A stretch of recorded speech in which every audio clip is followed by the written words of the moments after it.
That's it. We've explored everything. Time to get to the final zone of the game, people. It's finally time. After 40 days, we're getting into the ending. I cannot believe it. It feels so weird to analyze a different game after this one. It'll feel so weird. It's the same that happened to me after playing Shadows Awakening. The same idea. So, but I wanted to highlight that. But these are things that reviewers usually don't pay attention to, and I think they should be valued. The developers of this game definitely were extremely talented, but not only that, because we have a lot of extremely talented developers, they would join the select club of game developers that, beyond anything and against all odds, because generally game development is like that, against all odds, against their constraints like time or budget, they prioritized perfection equally on all aspects of the game, even when it was a detriment to their own interests. By that I mean that the developers, the talented developers over at Ascaron, are masters of the genre, just like Blizzard, because they prioritized not only perfect graphics, perfect level design, perfect gameplay mechanics, blurring the line between MMORPG and isometric action RPG mechanics that would pave the way for a lot of modern games, and nowadays it's not attributed to this game but to Diablo 3, innovating in a lot of aspects against their own interests. Why against their own interests? Easily, because as I've said, most online games, the first thing that they do is trying to produce a lot of money by creating an online community. This game tried. And the key mechanism, but the enemy forces are trying to retake it. Meet the Grand Inquisitor on top of the hill. Be careful. You'll need to cross the main battle area, and the key must not fall into the wrong hands. Good luck. All right, well, people. Why did you fools have to start without me? And, well, basically as a conclusion, I wanted to highlight that today as part of the innovation. I know it's extremely subtle, extremely abstract, and pretty much a psychological aspect that reviewers don't pay attention to nowadays. But it should definitely be taken into account, people. Just as I mentioned, the perfect sense of the psychological sense of progression that the game creates on the player. Just like that, I think another crowning achievement of this game is that precisely the developers went above and beyond to achieve the closest metaphysical idea to perfection. And it's undeniable that they have achieved it. Even if the game crashes, even if there's that memory leak, even if all of those things that I will highlight over at when we do the final analysis, by now, after 40 days of gameplay, it's undeniable that they prioritized perfection above all else. Something that we don't pay attention to and we don't appreciate as players nowadays. So I think it's unfair, and I think this game should be attributed for the modern blurring between MMORPG and isometric action RPG games. Between those two genres. I think this game should be attributed as much, if not more, than Diablo 3. Pretty much as the conclusion of the innovation endgame category of the analysis. As for the rest, as I said, it redefined level design with Morrowind being the spark of the revolution back in 2003, with the transition from procedurally generated dungeons to handcrafted dungeons, World of Warcraft expanding upon it, and this game right behind it. This game influenced a lot the isometric action RPG genre, even if it's not attributed nowadays due to ignorance or whatever. It definitely influenced it as much, if not more, than Diablo 3, because the extension of the terrain of this game is superior objectively to Diablo 3. Like, straight up. As I always mention, it's metaphysically objective. I won't go over the difference once again, but it's metaphysically objective that the quality of the extension of the terrain in this game is much higher than in Diablo 3, for example. So, the other one was the main Inquisitor quest, and this is Shirka Lana with the portraits mod from... With the portraits mod, this is a portrait from Baldur's Gate Enhanced Edition. It fits perfectly and improves upon the original idea, so good. It wasn't hard to find you with the Trail of Destruction. You left in your wake. Remember, she was a double spy. We're getting to the end, people. That and many of your messages to the Grand Inquisitor were intercepted by the Elven Secret Service. Semil died of the wounds you inflicted upon him. As he lay dying in my arms, I realized they attacked us. That life is fleeting, and that you're right. I want to join forces with you, Father, and achieve this power with you. Let's go. I give you hope. Aura of power. Curse emanates Hand, a from this legendary hafted wear, legendary mace. Pretty good. Quite good. Alright, there's something big coming. Pretty much the end, people. It's been my pleasure sharing this game with you. Looks like we'll finally reach the end. No, we still have to do the Epic Office quest, and we have the expansions. But as for the main story quest, looks like we are reaching the end. After 40 days of analysis, the longest game I've ever analyzed, so I will always remember it in my heart. Definitely. And let's get to it. I pretty much covered the final part of the analysis that I wanted in this 40th day. We've been analyzing the game for 40 days. And pretty much that's the final conclusion I wanted to achieve. That, hey, it's full of demons. That's the final conclusion I wanted to achieve. That developers of this game were masters of the genre, the developers over at Ascaron. My absolute congratulations, just like I did with the developers of over at Liquid Entertainment and Clockstone, in the case of Haven Cash Price of the Mage. And it's absolutely inspiring the perfectionist mentality that this game is so exuberant with, definitely. It's a mentality of perfection, of self-improvement, and above all, a mentality of prioritizing quality as a game developer above all else. So I bet you can see that it's not a secret. We'll get to the final analysis because I want to condense all of the aspects. It's not a secret that once we get to the final analysis, my qualification of this game will be the highest possible that I only awarded to Shadows Awakening, or quite similar to Shadows Awakening, even Cast Rise of the Mage, and very few others. Advent Rising, for example. And yes, pleasantly surprised. I would say it's one of the best games of all time. It's one of the best games of all time, without a single shade of doubt.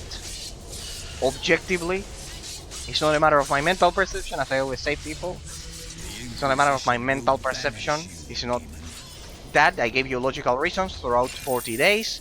You have the bolts over at YouTube.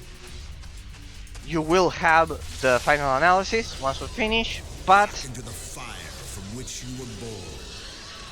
Objectively speaking, we are in front of one of the best games of all time. After 40 days, objectively, I can tell you that is metaphysically objective, one of the best games of all time. We are talking about a top 10, but without a doubt. It's a tragedy. It's a tragedy, as I mentioned when we were talking a lot of streams ago. Um, it's a tragedy. This game is a tragedy. It had an original soundtrack by a real band behind it, and Infuse bravery with pretty much madness. all aspects, as I've said, are at the highest quality possible. From the attention to details, like having different footsteps, sound samples, to the realistic weather conditions, to the perfect integration of the influence of a level design on the gameplay mechanics, to the bleeding edge technical quality, to all of the millions of things that we've mentioned in these 40 days, to the absolute perfectly balanced extension of the terrain with the high degree of quality, as I've said, of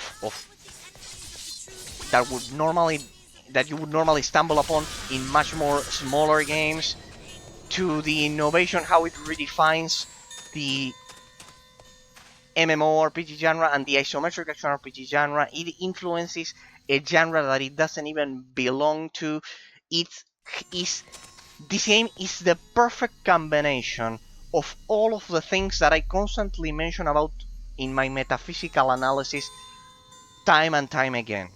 And that can only be achieved with a mentality that prioritizes quality, that metaphysically prioritizes quality above all else. A perfectionist mentality that should definitely be valued, and it's an absolute tragedy that the developers over at Ascaron were absorbed by Deep Silver. So, people, after 40 days of analysis, I think we are reaching the end of the main story. We will get to the final analysis and we will get to the secret quests after this, but This is only the beginning. as one of the final conclusions of the analysis after 40 days of review, we can see that the redefinition of the gameplay mechanics, of the level design, of all of the aspects that this game expands upon are at the highest possible level of quality. It's true, there are flaws, like all of the games that we've been analyzing here on stream, people. There are flaws, like the ones that I have highlighted, but a perfect game doesn't need to be devoid of flaws. All games will have flaws, but we need to take into account the release date, the initial goal of the game, and all of the context surrounding it, and the comparisons that I've been doing for 40 days. And if we take those into account, just because I said that, for example, the targeting system could have been better, due to the fact that, as I said, I think being unable to target the ground,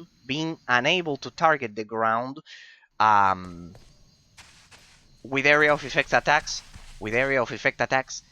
it's a flaw. It is a flaw. Just like I mentioned, that the moral choice system of the game is could have been a bit more fleshed out. Those are minimal mistakes that don't prevent me from seeing the absolute perfection that this game represents. And I think reviewers are very, very unfair when they do this. They instantly say, but I found a flaw. It's not perfect. No, that's not the point. That's not metaphysically accurate. That's not objectively metaphysically accurate. Because the fact that something has a flaw doesn't mean that it's not perfect. Oh, I know that that's a quite controversial way of looking at it, but if you deeply think about it, at least I have logical arguments to tell you that being unable to reach ideal perfection does not mean that you are unable to reach objective metaphysical perfection. I know it's quite abstract line of reasoning, but it will perfectly tell you why. even if the game has the targeting system flaw in which I'm unable to target the ground for area of effect attacks, Your death came almost too that doesn't easily. prevent the game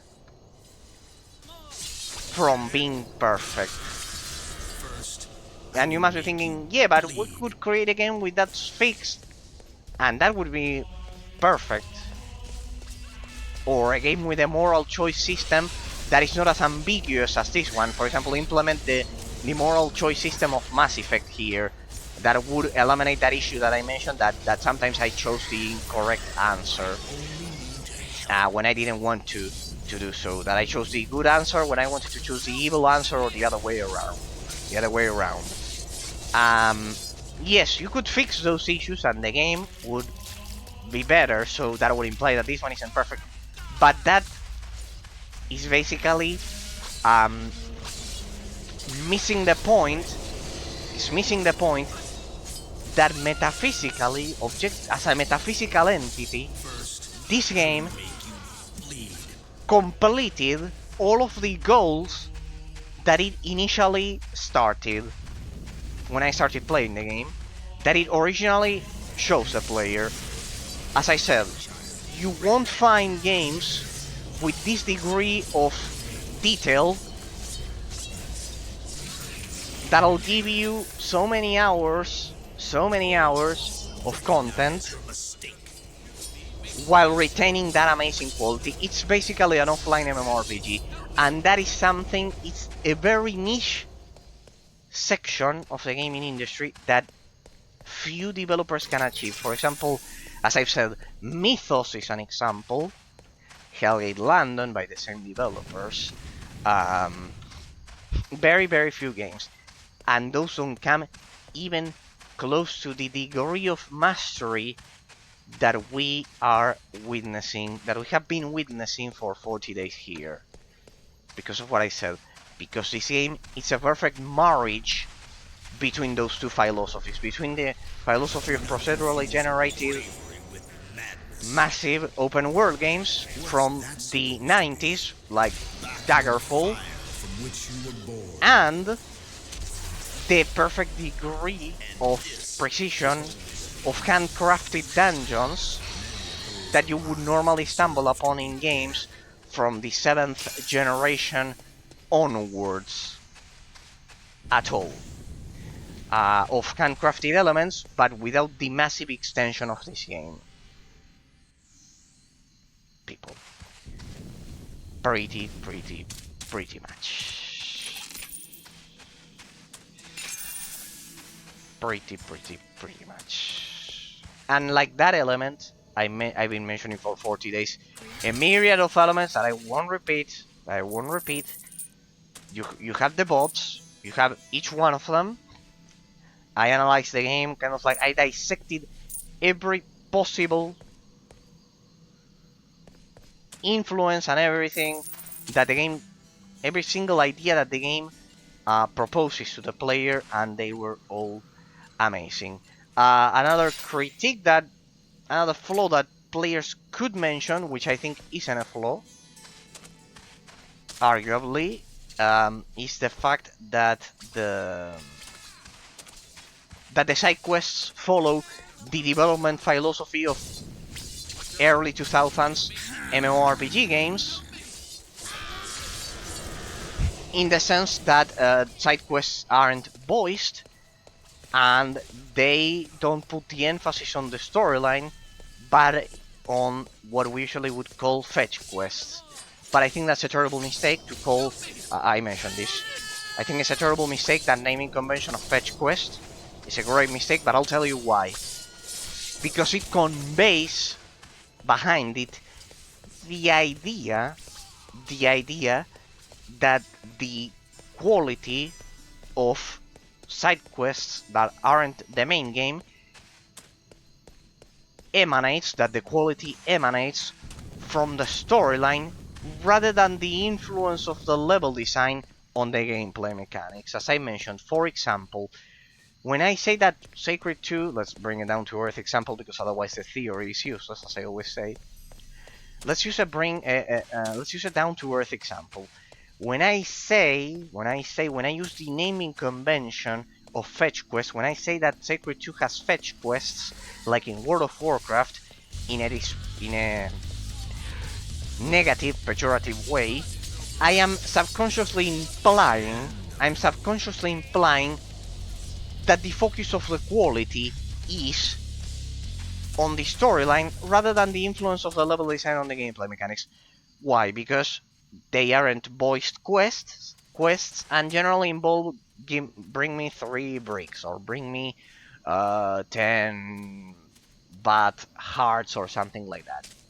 What we usually call fetch quests, that naming convention. That naming convention puts the emphasis on the storyline, on the lack of a storyline, and ignores the fact that the level design influence on the gameplay mechanics is more important. Why? Because, as I've said, you could see that I failed some scored quests, some streams ago, for example, some scored quests. Well, there, the quest design objective, made me fail the quest, even if I understood the gameplay mechanics. There was an influence of the level design on the gameplay mechanics. Even if you are the best fighter and you survive all encounters,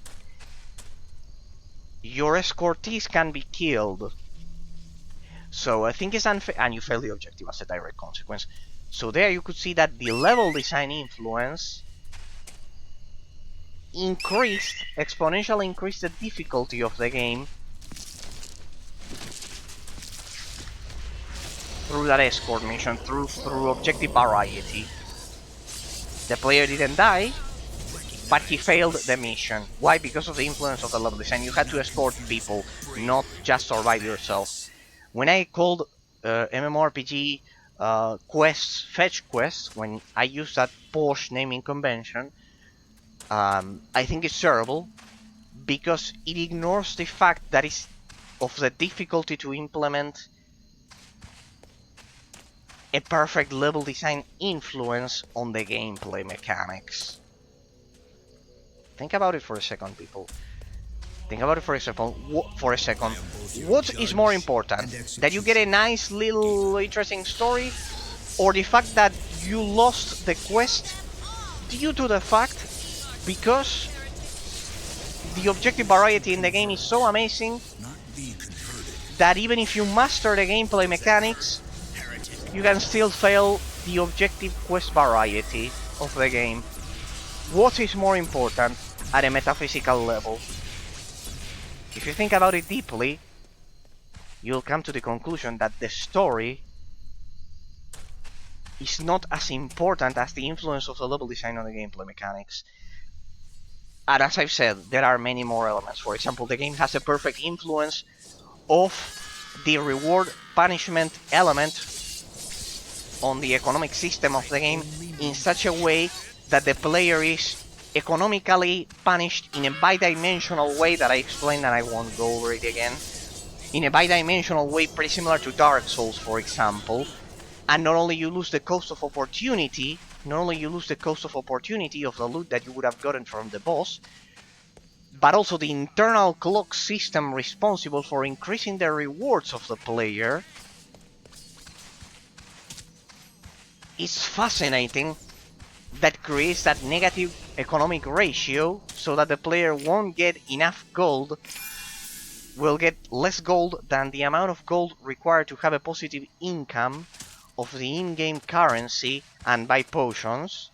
That's a perfect relationship between the usage of potions and the gameplay mechanics, for example, through the economic system of the game. For example, that's something that I put a lot of emphasis on some streams ago, and it's another one of the crowning achievements of the game that only masters of the genre could achieve, such as the developers over at Ascaron. So, alright, looks like this is a linear path. I think we'll get to the ending, people. It's absolutely fascinating that in such a long game we are finally getting to the ending. So it perfectly builds up, and definitely, yes, we could see all of the crowning achievements that I mentioned today as unique elements that you won't find in a lot of games. So appreciate Sacred 2, people. Those are my 2 cents. Because of all of the logical reasons that I gave you. Objectively, this is one of the best games of all time. It's not a matter of my mental perception. It's not a matter of my mental perception. It's a matter of metaphysical reality, as I say, always. Because of all of the logical reasons that I gave you. As I always say, relativism prevents the possibility of achieving objective certainty. That's not the case with our analysis, fortunately, here. So I can safely tell you that recommend you, as a direct consequence of all of the logical reasons that I said, that this is objectively one of the best games of all time. It's not a matter of mental perception. If a person says that he likes Fortnite above all else, all good. Your mental perception is that. But in terms of creating, of analyzing, and getting a description extremely accurate in terms of how close it is to metaphysical reality, the most accurate description is to say that this is one of the best games of all time. Because of what I said. Because it's a unique combination of development it's a unique combination of gameplay elements that behind them there's a perfectionist development philosophy that you won't find in a lot of cases. It's better than the average modern RPG that you'll find, pretty much 99% of the time. Objectively, it's not a matter of my mental perception or anyone's mental perception. And people, I can only recommend this game before we get to the final analysis 100%. You have to play this game at least once in your life to have a proper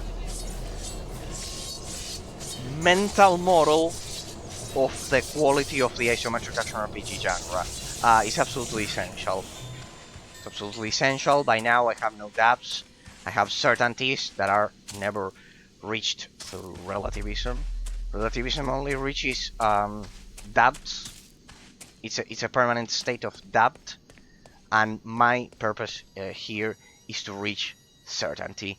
And the highest certainty I have achieved after 40 days of gameplays, the biggest one, is that you have to play this game, because otherwise you won't have. You don't need to do a 100% completion like I did, but you need to at least have played this game once in your life to have a broader comparison horizon with the exponents of the genre, because this game is the epitome of the isometric action RPG genre. One of pretty much the pinnacle of the genre, alongside Diablo 2, alongside many other games, but the extension of the terrain is simply an element that is impossible to avoid when establishing a direct comparison. It's absolutely massive, and that it's an extra step beyond what Diablo 2 achieved. It's true that Diablo 2 was released back in the year 2000, if I'm not mistaken, and so it wouldn't be fair to compare this game to that one, because that one is the father of all isometric action RPG games. But definitely after Diablo 2, after Titan Quest, and after those, I think this one, for example, contributed much more than Diablo 3. Definitely. And we're talking about the game that is a must-play. I would classify it as a must-play if you like the isometric action RPG. This is the mind-boggling aspect of the game. It's a must-play if you like the MMORPG genre, if you like the isometric action RPG genre, if you like the modern RPG genre, if you like MMORPG, isometric action RPG, modern RPG, classic RPG. It's so massive that its influence spans across genres, something extremely unusual as well, people. It it it ex- its influence expands through genres. If I told you comparing, it's like comparing a planet and a massive black hole at the center of a galaxy. If we think about it, um, Diablo, World of Warcraft, they are massive black holes. When compared to planets like Dungeon Siege 3, for example. But this game is definitely, I think it's a perfect description. It's a black hole, endless, massive, amazing, fascinating. It Rules has for a this item. it has a component of fascination that other games don't have because of that precision, because it doesn't lose quality even when it's so massive. It has a component of fascination that you will hardly stumble upon with a lot of other games, with most games, in fact, objectively with most games. Most games won't even dream of achieving this degree. So for today's stream, which I think it's the last one in terms of the main story of the game, then we will get to the expansions and the extra quests. But definitely, I want you to highlight these people.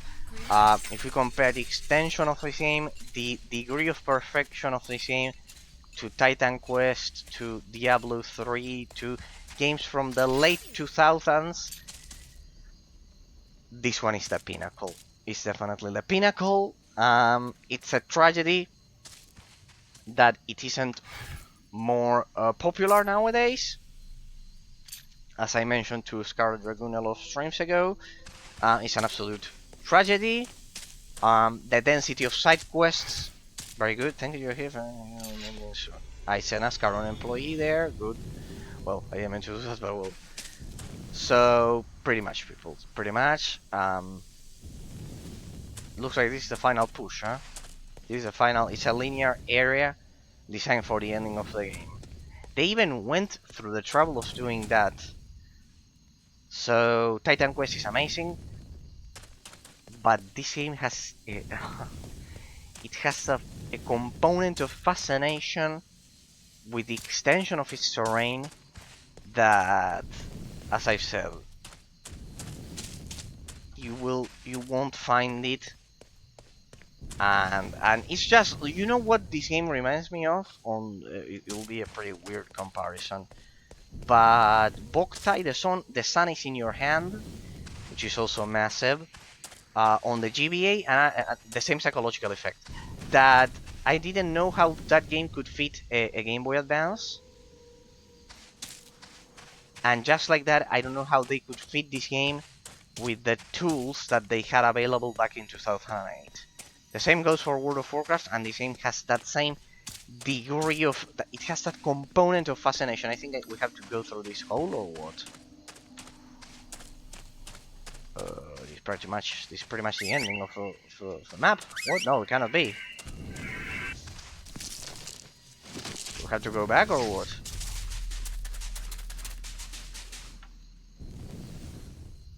Nope. To the other zone. It's the same fascination that, for example, Pokemon created back on the Game Boy. I would assimilate it to that. And that psychological effect is, when it happens, is definitely a brainstorm. How do I continue? Please, we are getting to the end. I think that through there. Yeah, there, through there. Through there? Yeah, pretty much. Yeah, this one.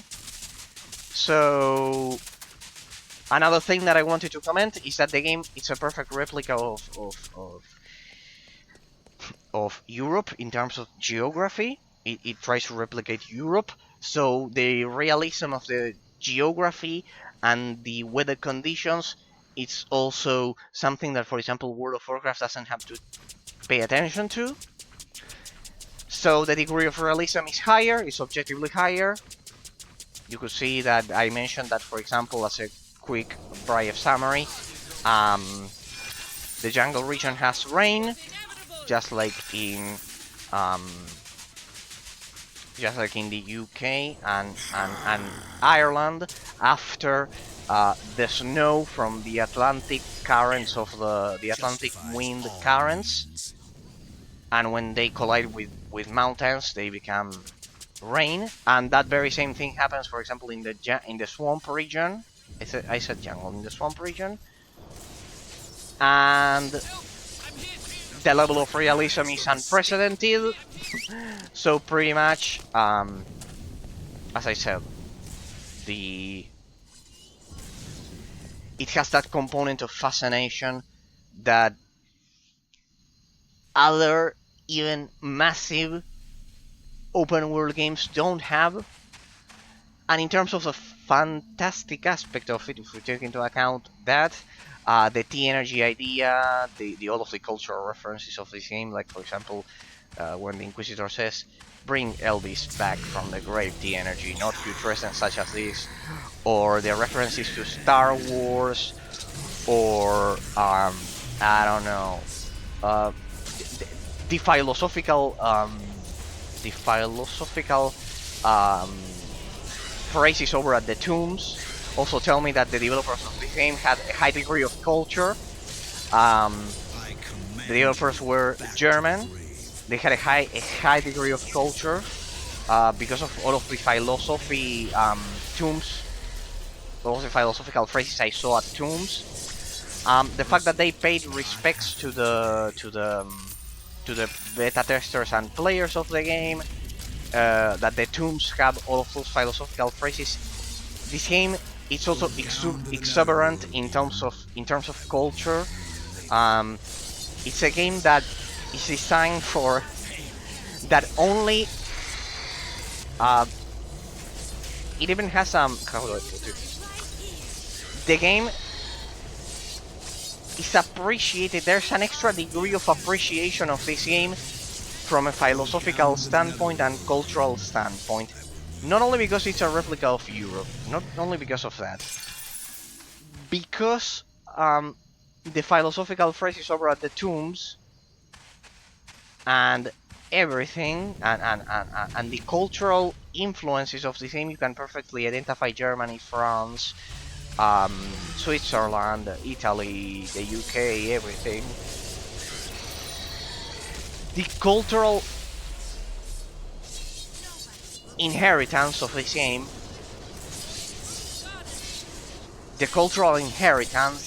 it's refined. It's how do I put it? It's a game that is extra appreciated if you know, for example, the philosophers behind some of the phrases of the tombs. And even I couldn't spot all of them at all. So it has that extra component of culture, of cultural influence, that fully fantastic games don't have. This game is a perfect marriage between real medieval culture, real medieval European culture, and fantastic elements. Has a lot of creativity going on for it, but without implementing that quota of realism, to the terrain, the weather, and even the culture. For example, we could see that there are a lot of taverns and medieval cliches, for example, that create a perfect combination. They create a perfect combination that you don't stumble upon nowadays because developers don't have the required amount of culture, of intellectual culture, to design a game like this. I would say it's a unique case that you won't find anywhere else, with developers that also... It's difficult to find a game developer, a human being that had time in his lifetime to know about game development, know about history, because to create this game you need to know about history, to know about the geography, to investigate the geography of Europe, to investigate the cultural difference, the cultural aspects of it, and to mush all of those elements, real life elements, together with fantastic elements. It takes highly cultured developers that usually isn't the case. Usually developers only care about game development, but they don't have a philosophical, cultural, and historical background at the same time. It's kind of like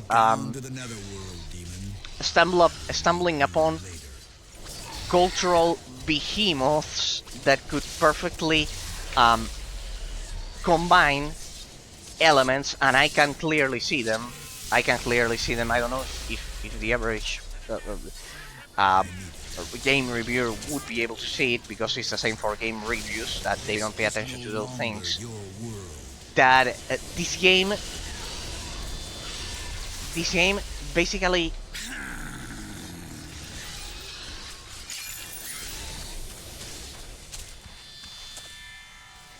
basically transpires culture from every part of its body, if I had to put it in a pretty precise way. This game shows you European culture in a pretty amazing way,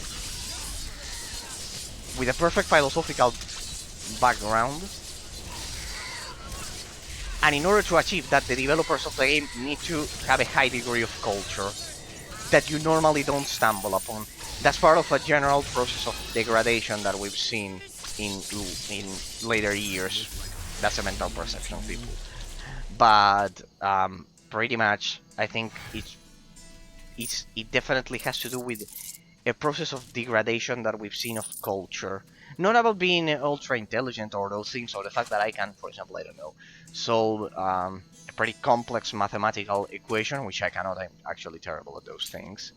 Or that I can create an algorithm, which I can, at least, that I can do it while developing software. But it doesn't have to do with intelligence. It has to do with the cultural,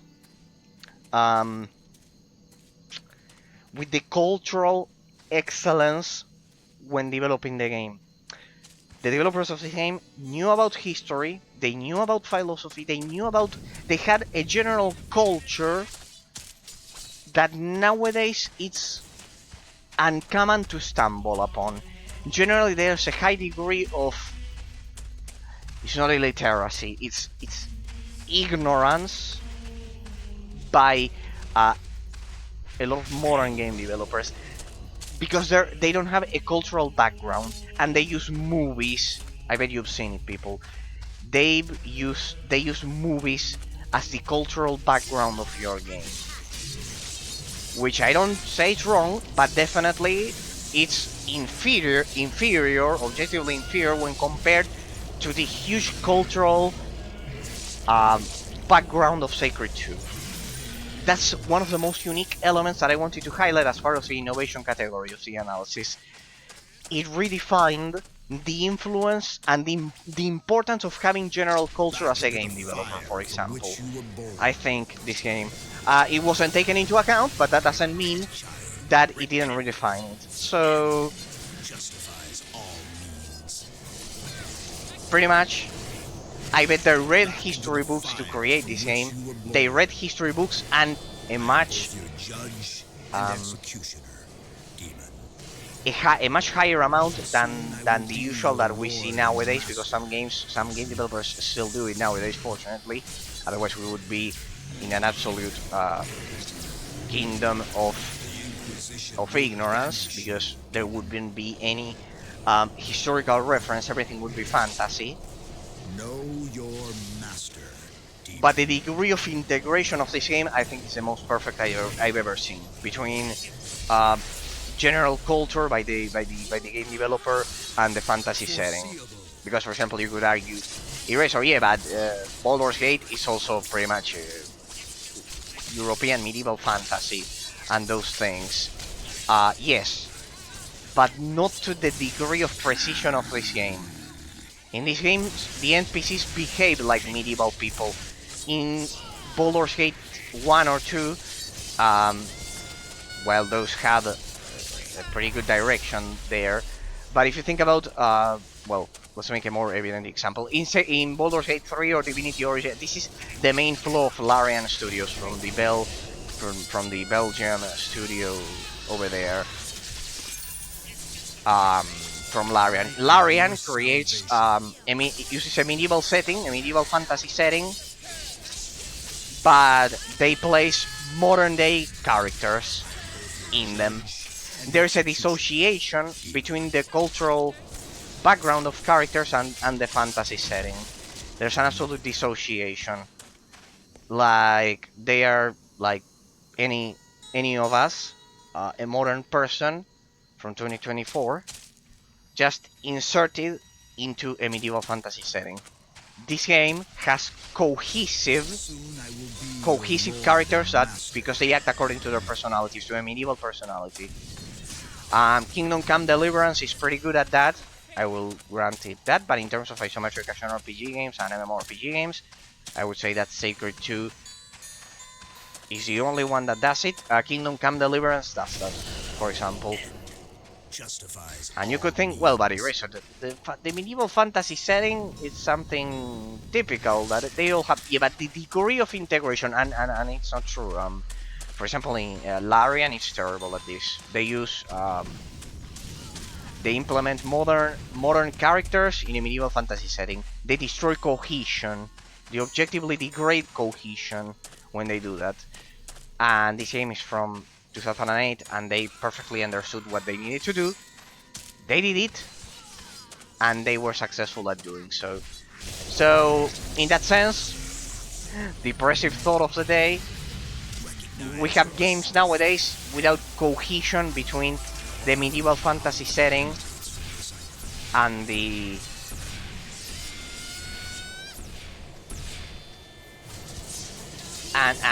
characters' behavior. They're just kind of like stripped of all personality, and they are modern characters in a medieval fantasy setting. So, in order to achieve a perfect cohesion like this game, thus you need to have developers with a lot of general culture, that we don't, sadly, we have lost a lot nowadays. In that sense, I think we've gone backwards. Perhaps that's my my subconscious conservative mindset behind it. But I think we've gone backwards in terms of how rigorous the general culture required for game developers is nowadays. And that's why we get a lot of games in which there's a dissociation between character cohesion and the setting. And that's another one of the crowning achievements of Sacred 2, precisely. So, people, I think I've covered everything. Pretty much the crowning achievements today that I wanted to do, because I knew we were heading over to the end. We are heading to the end of the game, to the end of the main story. Then we'll do some other quests, but pretty much we are reaching the end of the main story, and I wanted to highlight this. The fact that you can keep playing in a persistent world should also be noted or highlighted, because Diablo 2 directly encouraged you to increase the difficulty, which this game has this mechanic. But allowing the player to keep playing after finishing the main story, it's not common, even less so when combined with Diablo's philosophy. This game has, think about it, people, think about it. In this game, you can keep playing endlessly the open world, blah blah blah blah blah. Good. You can keep playing just like you would do in Skyrim. But in Skyrim, you don't have different levels of difficulty. This game combines Diablo 2's system of having multiple difficulties for multiple runs while retaining the open world aspects of Skyrim, if you think about it. And consider it's a game that was released back in 2008, and it perfectly combined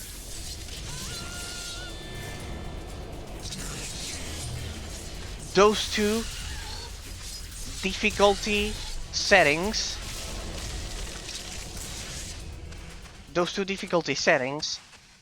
That nowadays we don't get it. We don't get that. We get either a game with multiple difficulty levels or a game with a massive open world.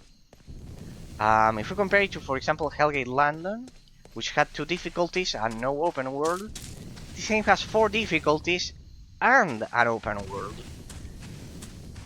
So, people, we have in front of us one of the best games of all time. But see that I'm giving you logical reasons. That is not a matter of my mental perception.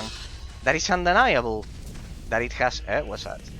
Ah, the Ascaron employee. Okay, right, damn it.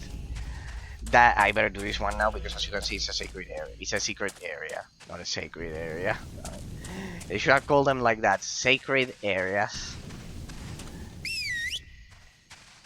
God damn it! Look at this. Look at this, so well hidden. I think we'll reach the end today, huh? I think we'll finish the game today, the main story. Yeah, Temple of the Gods, there you are. Thank you for the information. I'll leave right away. You go on and have fun. Another Ascaron employee there. We cannot pray here. That should give us a boost before the final battle, I presume. It's the final battle. Discover the lost temple. Can keep it. See, for example, this one. Keeper of the temple. It is in vain to expect our prayers to be heard if we do not strive as well as we pray. Aesop. All the world wondered as they witnessed. A people lift themselves from humiliation to the greatest pride. See, those are all philosophical phrases that make this game extremely, for example, respectful of culture in general. I love that a lot. The game has that aura of mysticism that a lot of games don't have, for example. And definitely, as I said, it combines difficulty levels that you would normally find in completely different genres. As I've said, the dissociation between that nowadays we have characters from 2024 in a medieval setting. All of those things, that the cohesion of this game, that characters act according to their personalities, they are all elements that make this objectively superior to the average RPG game that you will play most of the time, and to a lot of RPG games from back in the day as well. So, conclusion, I would highly recommend you people to at least play this game once in your life, once in your lives, people. It's absolutely mandatory because it's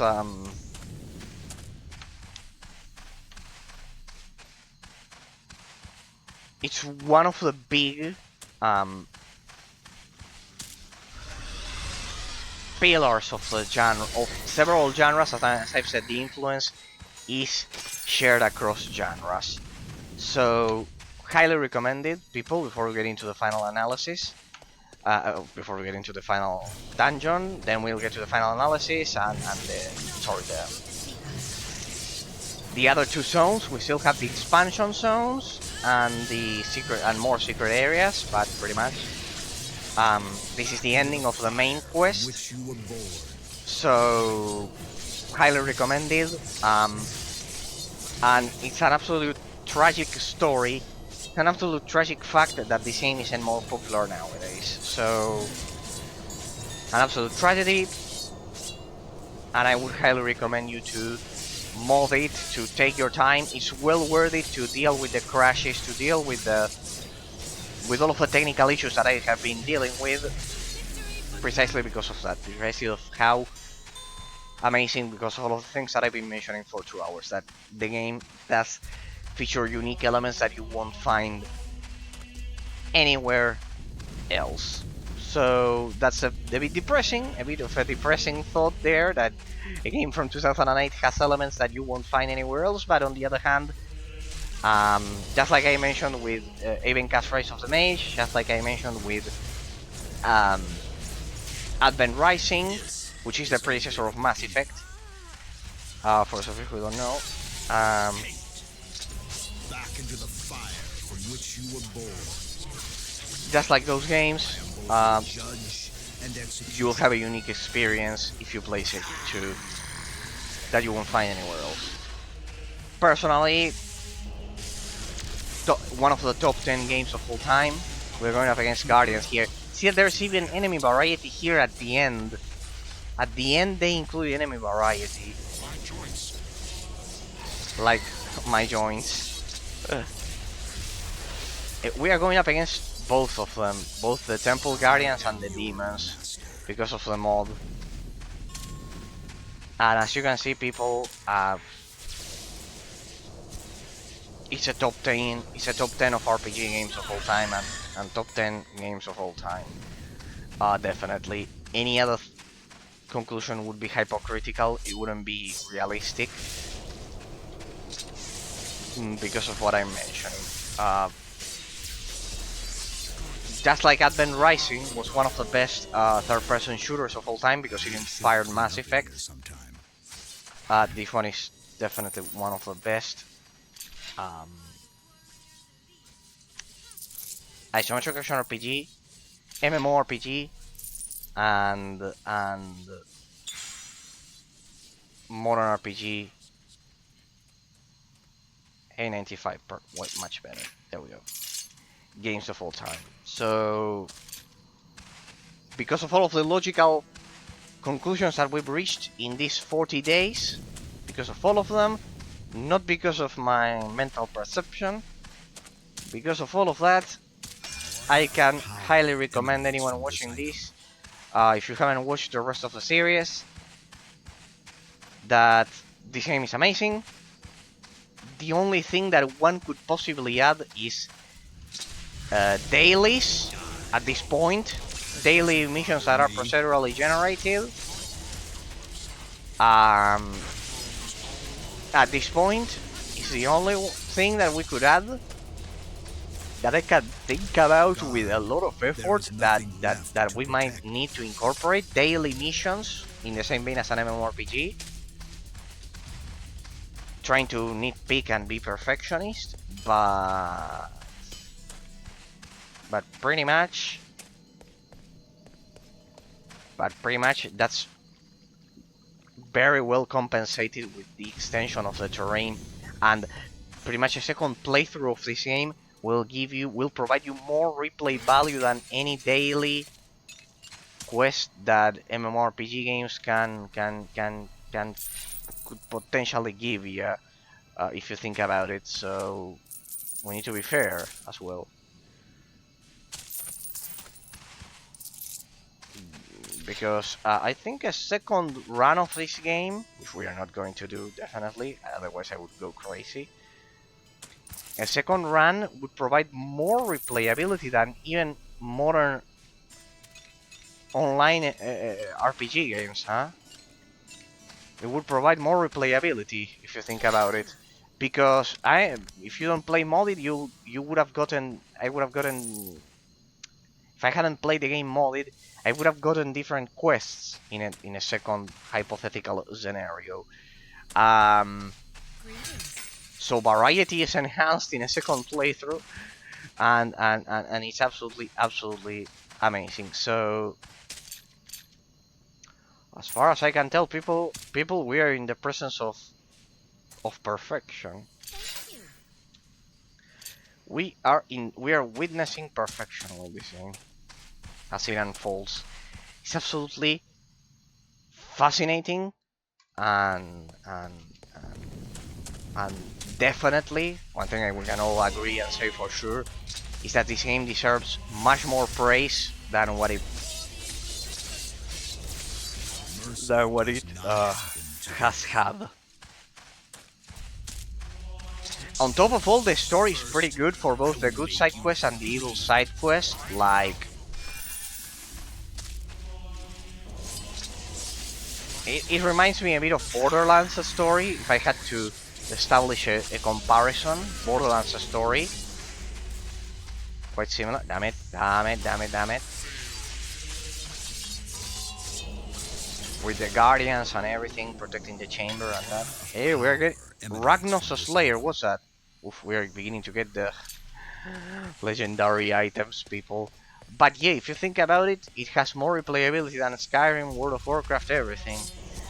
In Skyrim, you don't have different levels of difficulty, even if you have the massive world map. In Diablo 3, you have different levels of difficulty, but a linear path. It combines the best of both worlds. So it only lacks dailies for the last difficulty. I think Titan Quest has that, for example, but it's a linear game. And they only included it in the Embers expansion after 20 years, like after 10 years. It wasn't in the original game. If they could re-release a version of this game with dailies, now I bet we would all agree that it's absolutely perfect. Very good, thank you. Here we go, fan. I'm sure we'll meet again. Sure.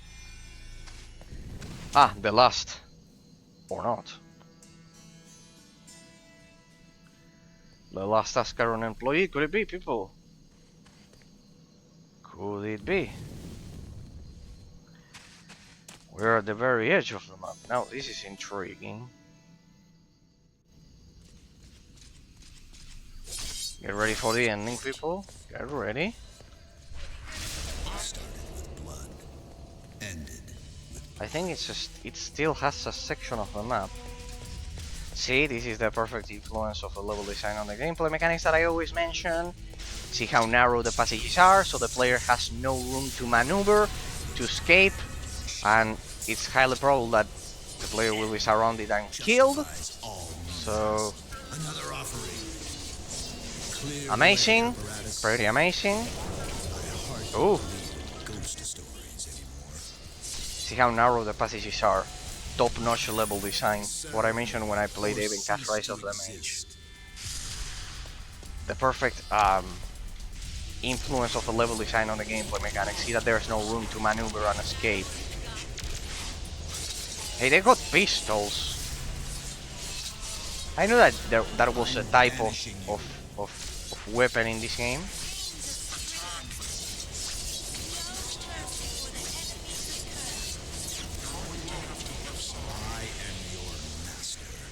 They have all resistances, huh? Is victorious. They have all resistances. They are the perfect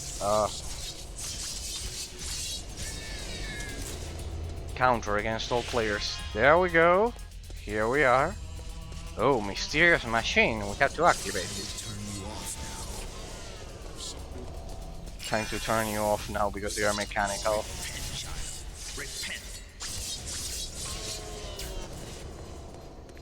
Alright, this reminds me of the ending of Cast Rise of the Mage. Pretty epic ending. People watch the developer of Cast, the level designer of Cast Rise of the Mage left a message in my final analysis. There, precisely. The level designer. It's pretty ominous. The ending just like the ending of Cast Rise of the Mage. Wow, it's absolutely incredible that we are getting to the end, people. We are finally getting to the end. This is actually a portal. We'll see. This is pretty much the end. Hey, look at that technology. This turned into Final Fantasy VII pretty fast. Like biotechnology. Pretty amazing. Looks like a server room. With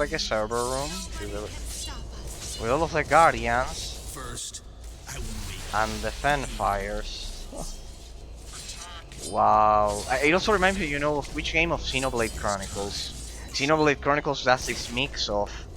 As you, for example, there you have Xenoblade Chronicles has 2 difficulties and a massive world. That one would be a good comparison.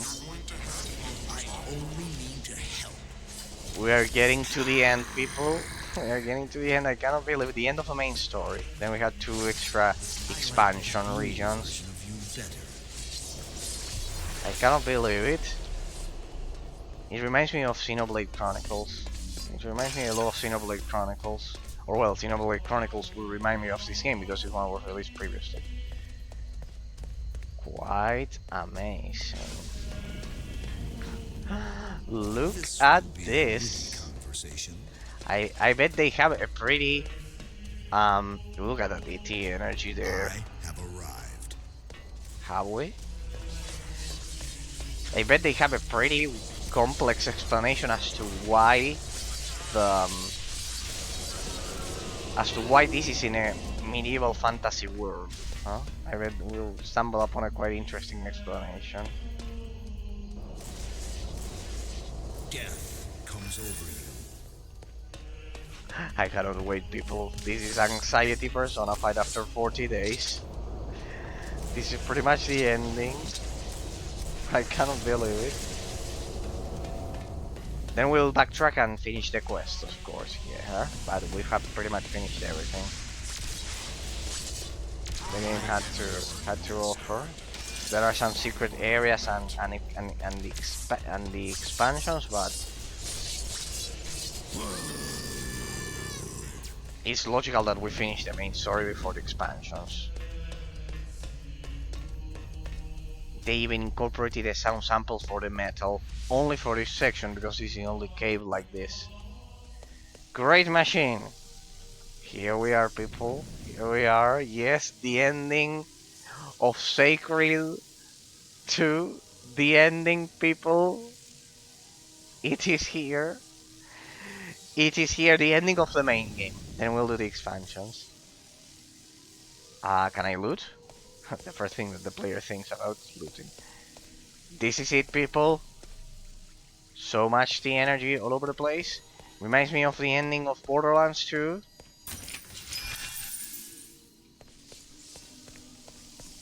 Though the ending of Borderlands 1, I liked it a bit better. Borderlands 1, always in my heart. I love that game. Mule to you? I would also classify that as a top 10 full time. Alright, ooh. What's this? Well, we're pretty much at the end of the map, people. This is it. Ominous music plays, and My destination should be mutated scarabs. It's full of. Oh, what? It's a long way if we die, huh? It's a long way. I didn't see any resurrection monoliths nearby. Well, let's get to it. Let's enjoy the ending together, people, of Sacred 2, of the main story.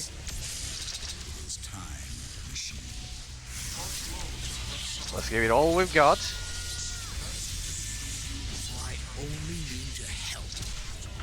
Amazing there. Good hit. The fact that Shir Kalana joins you, it's poetic as well. Absolutely amazing. Oh, they are hitting like a truck. I didn't expect anything less from this majestic game. doesn't bother me. They are machine scarabs, mutated scarabs. This is the ending, people, the culmination of the perfect mastery that this game is. The very culmination of it. And besides, it's the longest game I've ever analyzed. Think about it that way. Does that hurt, heretic? Can you feel death now? We are there, people. We are so close. No, no.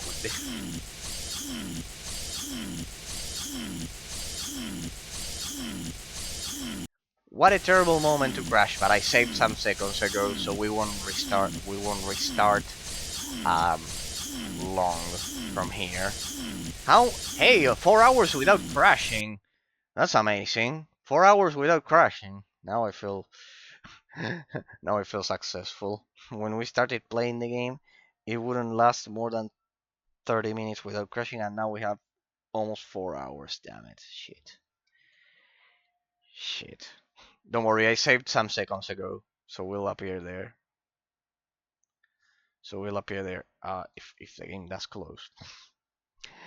If the game does close.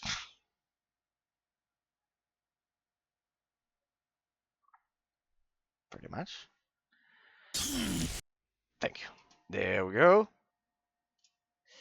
There we go. I cannot leave it like this, people. We'll do the ending today. We are 2 seconds away from the ending. We'll do the ending today, and then we can on Thursday dedicate to extra secret areas, etc. that I might have skipped. We have some quests that are difficult to finish. So the Dijin and the Harpy Queen that we never found, but I believe I can do them. I can do them. I'll need to investigate a bit, but I think I can do it once we've researched a bit. So once I have investigated, I'll investigate over the week, yeah, pretty much. But well, I managed to make it last for 4 hours at 144 refresh rate. Huh? Think about it that way. That this game's memory pipeline goes even lower. I know that you watch the stream at 60, but the game works at 144 refresh rate, so that supposedly accelerates the crash. And considering that, um, I've created a pretty good result, 4 hours at 144 refresh rate. So damn it, we progressed a lot. And there you have the final count.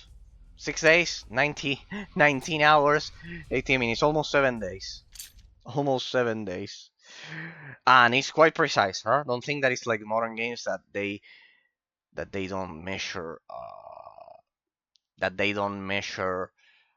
uh, game time in a pretty lax way, in a pretty terrible way. I can assure you this is accurate. I can assure you that is accurate. So it'll be roughly 7 days. Roughly 7 days. It took me a whole year, actually. It's just the in-game time. It's massive. It took me, to be precise, we started in February, I believe. So innocent, so naive. I remember when we started playing the game, and I had no idea. And I remember precisely that Scarlet Dragoon told me that it would be crazy to do a 100 completion of this game, honestly. I've done it, but it's absolutely crazy. And I bet it was. We are finishing in August. From February to August. Pretty much, I think it was February when I started. I don't know. Alright. So there you have it. But well, I did only 2 days a week. 2 days a week, 5 hours. Pretty much. So it's quite accurate at the end of the day. I don't have room for that. By the way, people, one thing that I have been reminding of before we get to the ending. From now on, just in case another game like this arises, we will do 2 analyses per week. We'll do 2 analyses. We'll do a different game on Thursdays when compared to the game on Tuesdays. We'll do 2 different games, 2 analyses at the same time. Of games from general different genres. I won't pick 2 isometric action RPG games or MMORPG games. We'll pick different. God damn it, shit. God damn it, shit. The game doesn't want me to proceed through this section. Clearly, the memory pipeline is it's exploding there. I don't know what's going on. What's going on? Don't tell me that. Now I see that we cannot finish the game. Can you imagine? We cannot finish the game after a year. No. It happened to me when I entered the jungle. Apparently, the memory pipeline goes crazy when you enter a new zone, and this one would be one of them. It goes crazy like that. Go let me cheat. I logged in, fought a bit, and everything went to shit. But pretty much. Fortunately, it happened at the end. Fortunately, it happened at the end. Come on, we want to finish the game. I want to see the fucking ending. I want to see the ending. We all want to see the ending. Well, I bet a lot of you already know the ending, but yeah, people. So random, so random. If you think about it, it lasted 4 hours without crashing, and then it crashes.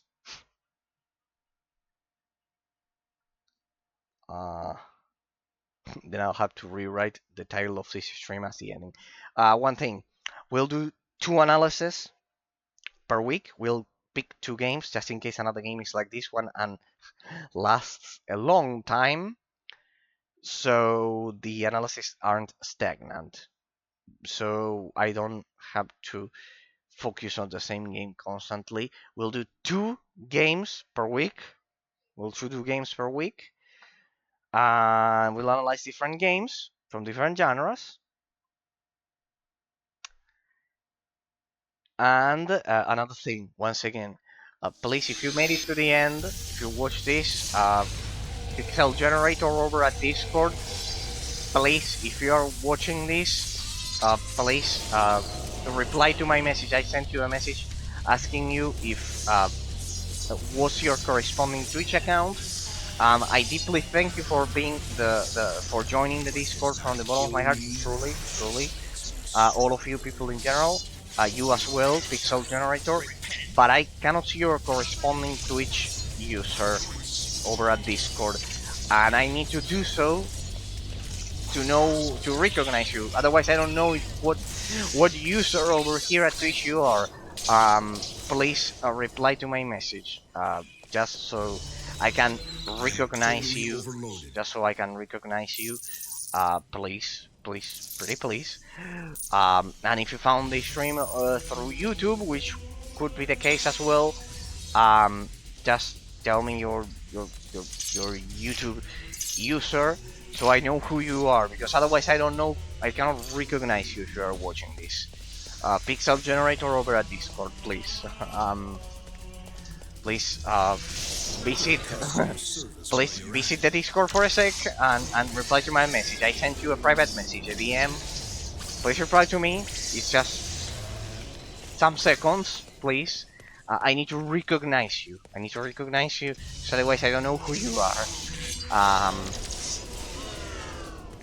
Generally, there's a coincidence between. Generally, we use the same names for Twitch and Discord, but in this case, it's different. So, please, Pixel Generator, if you're watching, please reply to my message. Pretty please. Hey, Dracoline. Wow, we have enemy variety even at the very last seconds of the. I cannot believe it. This game is. No mercy on heretics. This game is. It's on a league of its own. I will redeem you. We won't do the final analysis immediately after this, people, huh?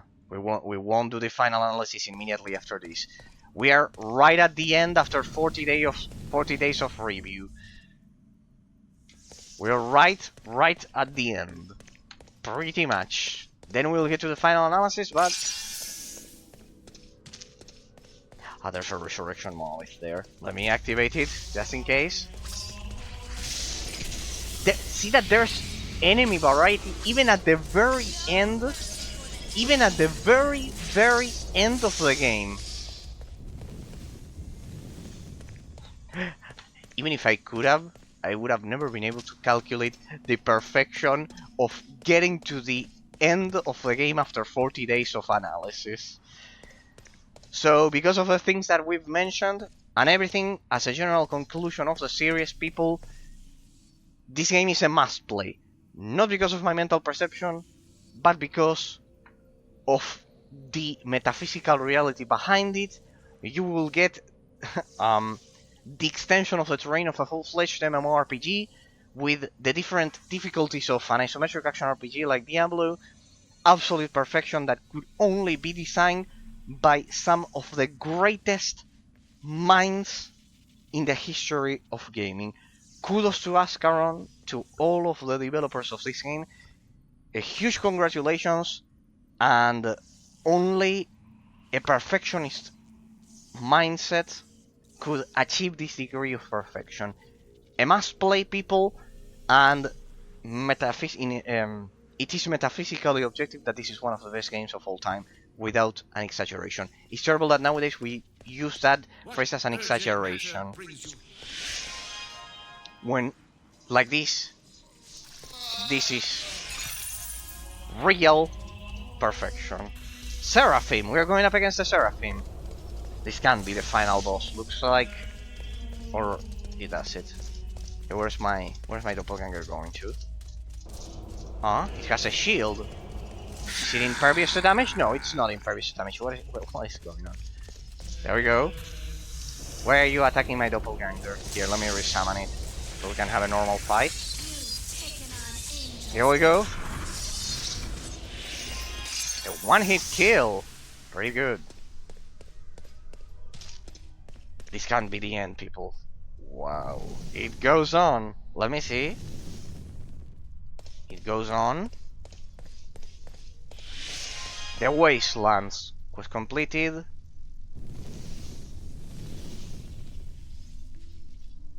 I'm sure there's a world boss actually. Very good. Thank you. Here we go. Finally, I'm sure we'll meet again. See you soon. No, but there's one last objective here. There's one last objective.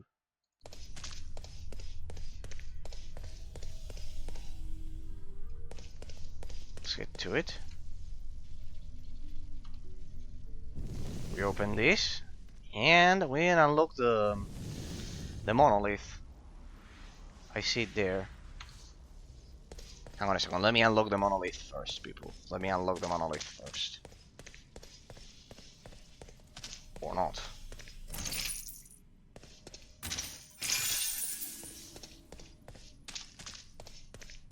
Let's get into it. Let's get into the machine.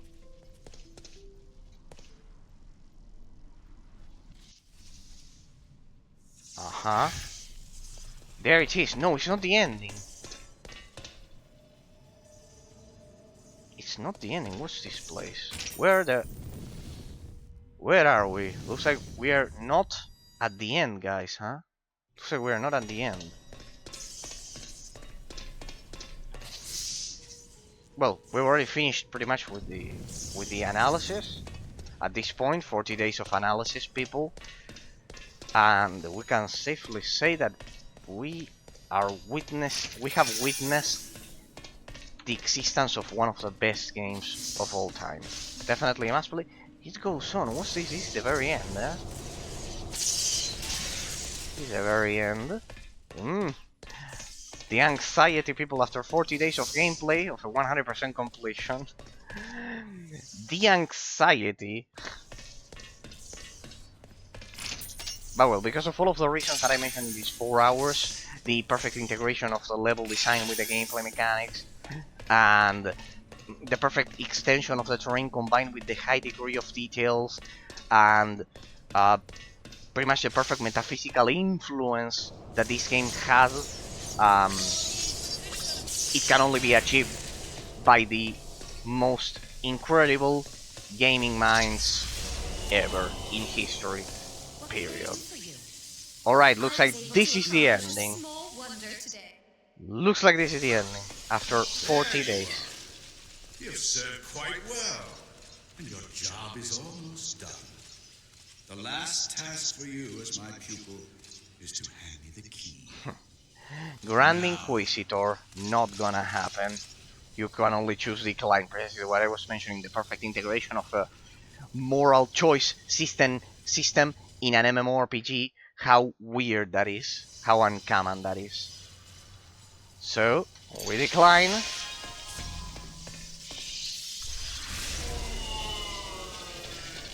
No? You've gotten rather full The Grand Inquisitor, on your people. little journey, eh? You think you're tough now because you killed a few monsters? Huh. Sorry to spoil your delusions of grandeur. Grandeur. You've never been anything more than a pawn in my game. I never lied to you. I needed all kinds to accomplish my goal, but the end is near, and I don't require your presence any longer. Take pride in the role you have played in bringing about my success. Now you die. The Grand Inquisitor is the final boss of the game. What a plot twist. There we go. Now let's fight over at the dangerous edge of the T-energy, please. Otherwise it's not dramatic enough. Here we go, people.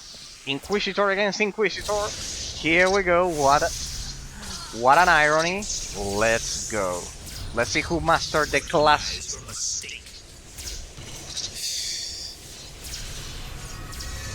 Better.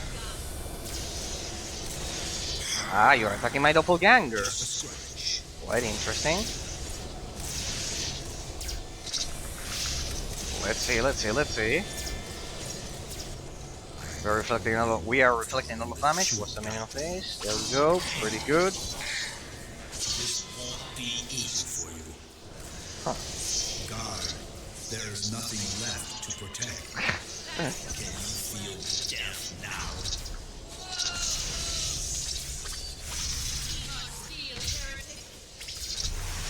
What a plot twist, people. What a plot twist. The Grand Inquisitor is the final boss of the game.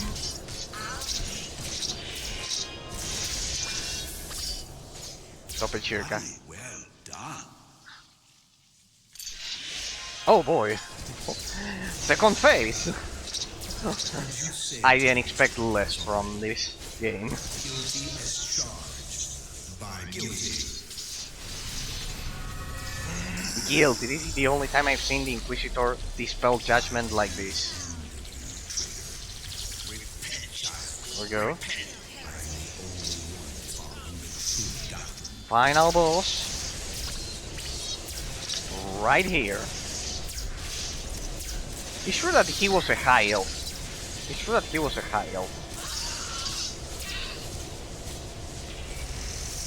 Oops. Damn it.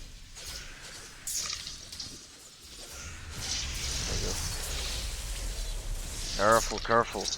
He's enraged. David, why am I not casting my doppelganger? He's killing it. There we go. Remember, if I get killed, my doppelganger, it's kind of like I can transfer my soul back to it, and I will survive. There we go. Fully stocked. Amazing. Good. There we go. Power emanates from this item. Ooh, let me sell this. Amazing boss fight. It's an ironic turn of events that the final boss of the game is another Inquisitor. I think it paves the way for the multiplayer of the game that basically has players going up against other classes. But well, as I've said, people, in this 40, it looks like it doesn't. We have to get to the ending and that's it. Looks like in these 40 days of analysis, people, we'll get to the final analysis after this. But just so you have a reference, the degree of complexity, of the abstract complexity of the mental model of the gameplay mechanics in this game has proven to be magnificent. The extension of the terrain combined with the precision of the quality, it's a perfect marriage between the procedurally generated level design philosophy of Daggerfall, of the Elder Scrolls 2, and it perfectly expands upon the idea of Morrowind, which were handcrafted dungeons that weren't procedurally generated. Sacred 2 stands at the top of a huge mountain of isometric action RPG games and MMORPG games as one of the epitomes of perfection in the MMORPG genre, the isometric action RPG genre, and the modern RPG genre, and the classic RPG genre. The four of them combined. It's a monumental milestone. After analyzing all of the metaphysical aspects of the game for 40 days. And as I always say, people, it is objective. It's not a matter of mental perception. It's not a matter of mental perception that this game effectively achieves objective metaphysical perfection. It represents everything that the game looks like. These are my quarters, and looks like this is the end. What's this? Let me explore the rest of the place. Since we're here, we know that's our room. Where are we? But as a final conclusion, for the analysis that we've been doing for 40 days, analyzing every aspect of it in detail.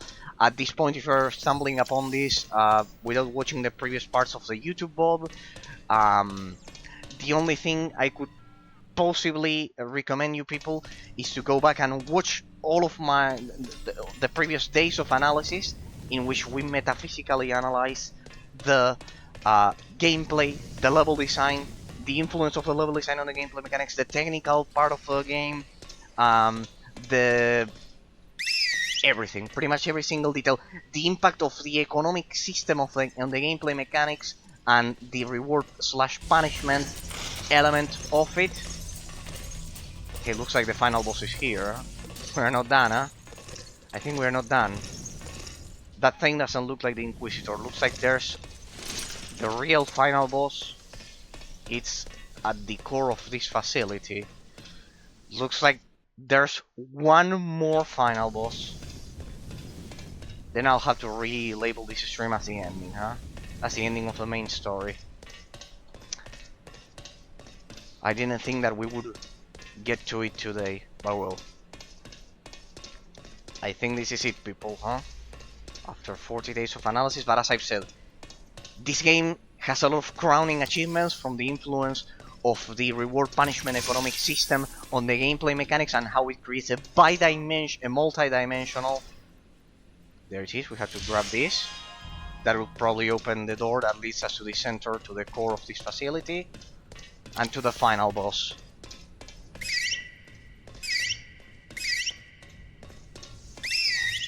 I mean, my mounts are not coming here.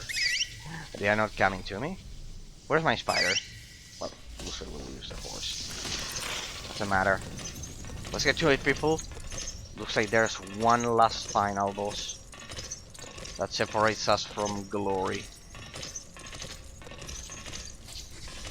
Here we go. I'm happy for that because the Inquisitor wasn't that powerful. He was powerful, but not that much. This should be the place of my destination.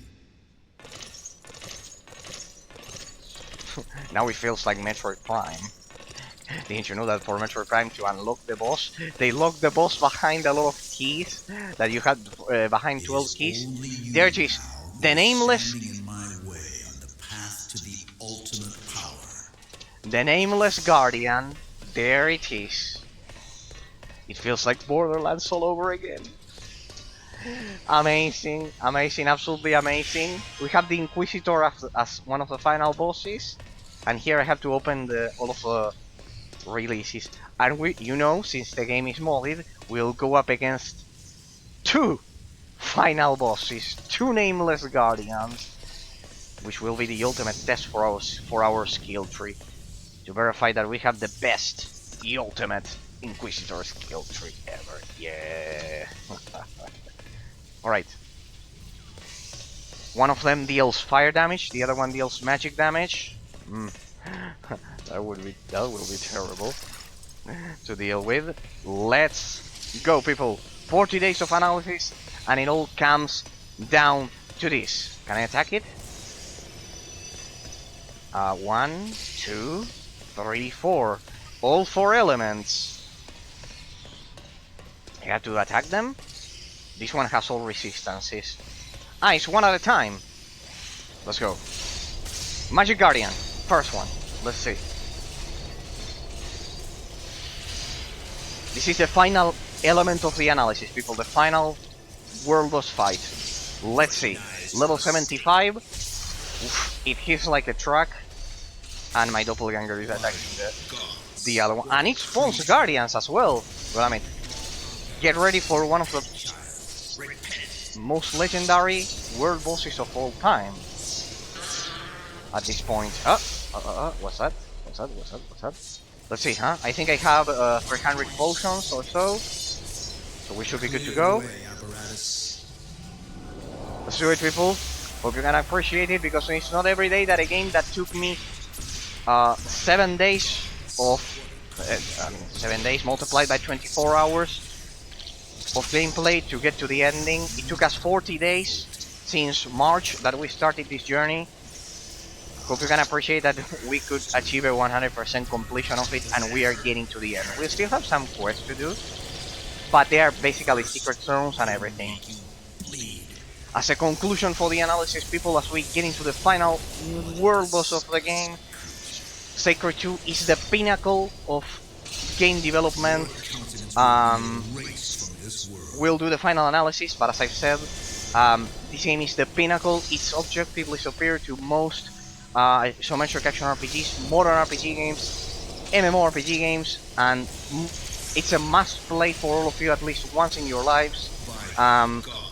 We'll get to the final analysis, but you can deduce from my comments that it will be quite close, if not a perfect qualification at this point. And here we go. I don't want to spoil it, because we'll do it.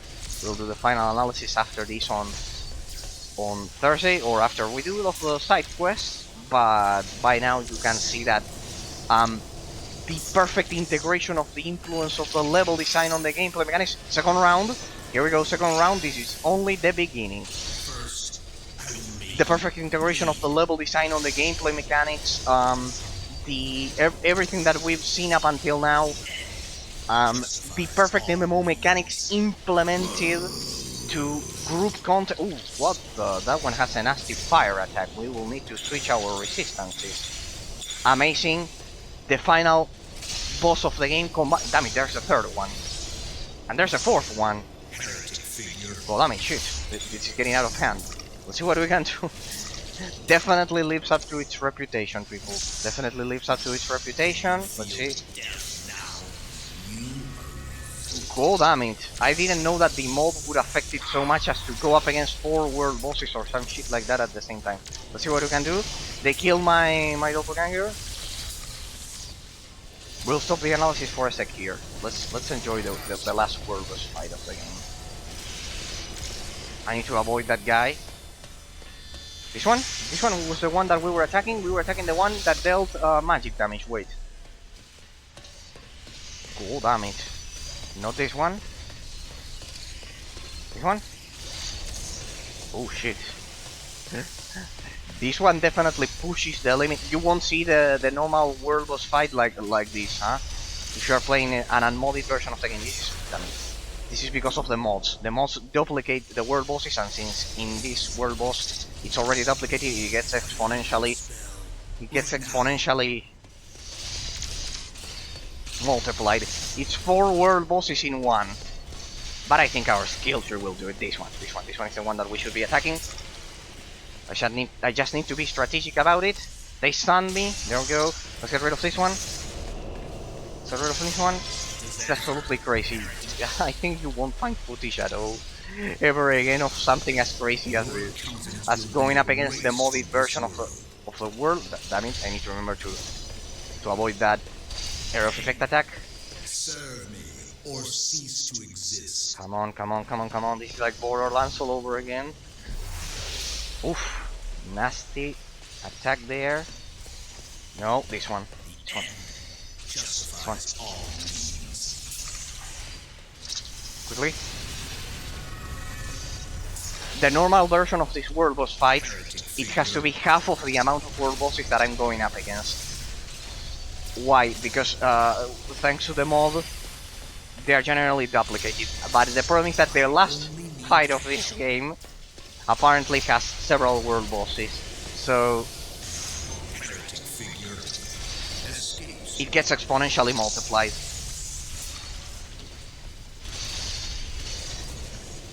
Pretty amazing, huh? Pretty amazing mechanic. Pretty amazing mechanic. To mitigate the... You could see that the learning curve of this game was impeccable. Besides, there's that machine giving them buffs. It's giving them shields, I believe. Damn it, my doppelganger. Let's lure them over here. This is the one that I need to kill. Damn it, the ice one petrifies you in place. Whatever, change to fire. I think this is the other one. Yeah, good. Let me change to magic defense. No. See, this is another thing that we mentioned throughout the analysis a lot. The fact that Sacred 2 implements an elemental system that is the final boss fight makes perfect use of the 5-pronged, of the multi-dimensional elemental system of the game, which is fascinating.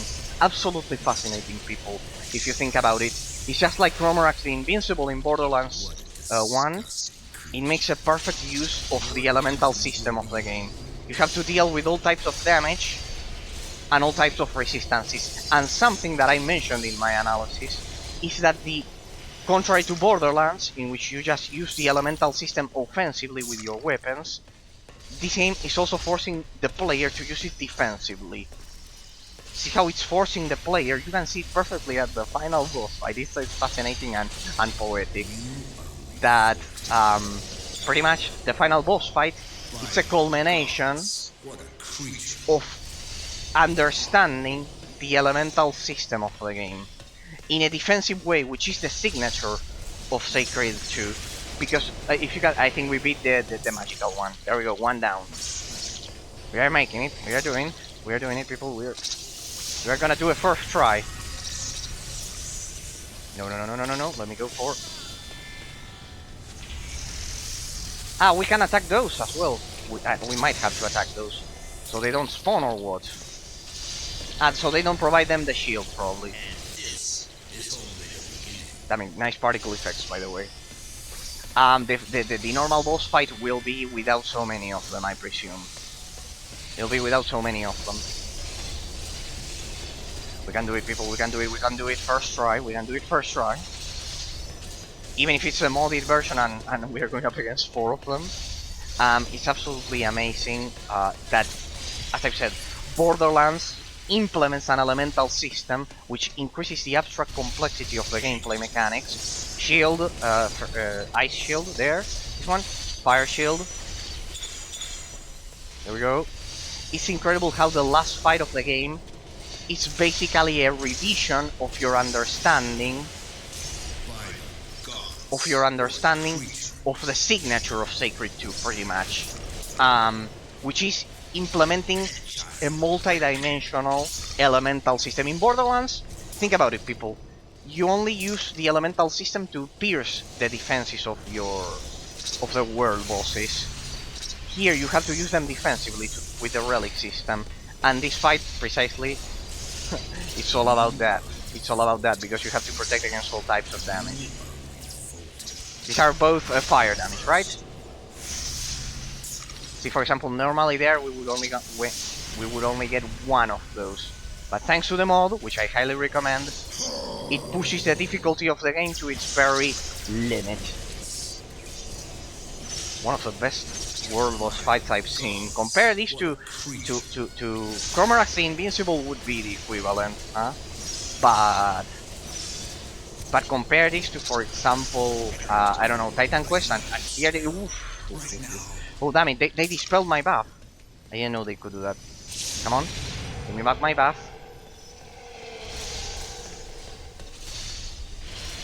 That one is ice, then what's the other one? What's this one?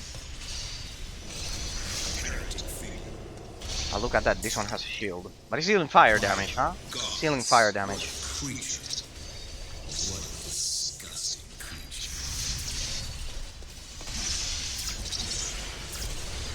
We can take them on all at once. I wouldn't have it any other way. Ah, but that one is regenerating the... This one was ice, right? Ice damage? No, it's also fire. No. There we go. We're close. We're so close. Defenses. Let's ramp up our defenses. Damn it, they stunned me. Ice damage. Here we go. This one. This one doesn't have fire resistance, so it would be in my best interest to target this one first. See how it forces the player to strategically think about it.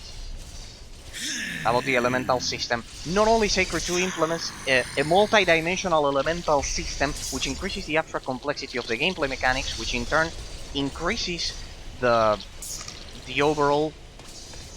Damn it. I need to destroy these things, I believe. I think I have to destroy these things first. So I stop that shield from helping them. There's another one there, I believe. With all of the resistances combined, and it's doubled, so we'll go up against many more of them. What about this? Let's destroy these artifacts. Am I running out of potions? 239. We're good for now. We had 340 something at the beginning. 46. Something like that. Let me get rid of these things because I think they are responsible for spawning them or creating the shields. Could it be? There we go. Huh? My legs will not obey me. Yeah, it impaired our movement, but I can still do this. I can cast on myself still. Here we go. Let me engage in melee, so I take advantage of my dual wielding. Let me engage in melee like that. Perfect. No, don't run away. I love it how they do those micro movements so you don't engage in melee completely. So as I was mentioning, the abstract complexity the abstract complexity of the gameplay mechanics are further enhanced by the elemental system that this game has. You have to take care of 5 elements: physical, ice, poison, fire, and magic. and I love that this final boss fight is the culmination of all of those. So 40 days of precisely of 40 days of mastering that perfect rotation. Doppelganger, they killed my doppelganger. My resistances are working because they are not killing me in one blow. Precisely what I said. The game also, something that we analyzed is that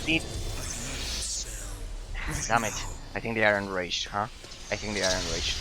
The game perfectly solves the problem of min-maxing, as I said last week, as we analyzed last week extensively. It's a game that won't encourage the player to just invest points on attack damage. I would have never been able to survive even the first attack of this long assault doing that, because they would have been able to kill me in one blow. The fact that they are not killing me in one blow, it's evidence that I mastered the gameplay mechanics. Come on, we almost have this one. Just a little more, we have this one. Come on. Dislodge Spirit. There we go. We need to finish that one off. That will reduce the amount of damage. Good.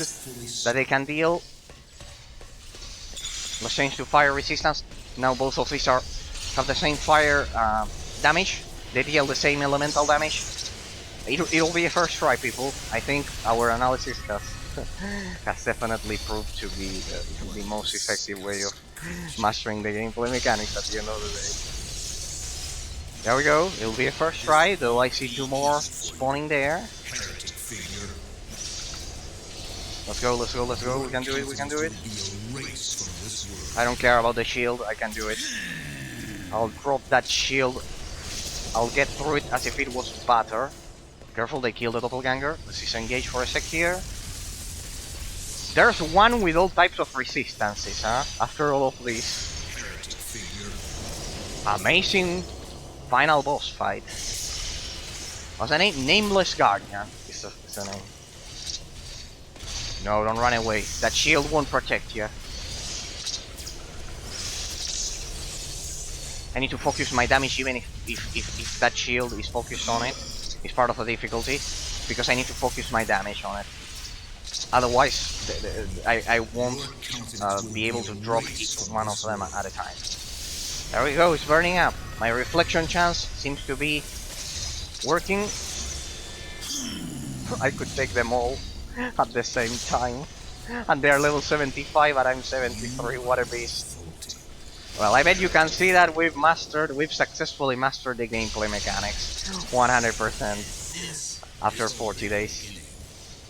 But as I said, people, it's amazing, it's fascinating that the abstract complexity of the gameplay mechanics, what I always mention, people, that it's metaphysically objective. It's metaphysically objective to verify that Sacred 2 it's one of the best games of all time. Because of all of the logical things that we've mentioned, it's not a matter of my mental perception. It's a matter of the metaphysical entity that it constitutes, pretty much, as we always say in our analysis. Sacred 2 combined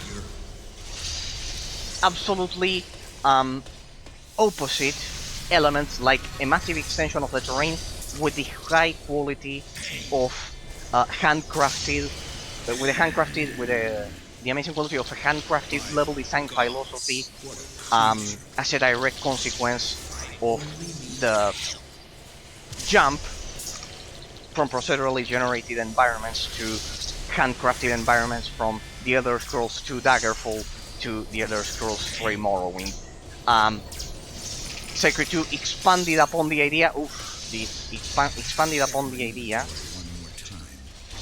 that World of Warcraft brought to the table, of having an expansive world,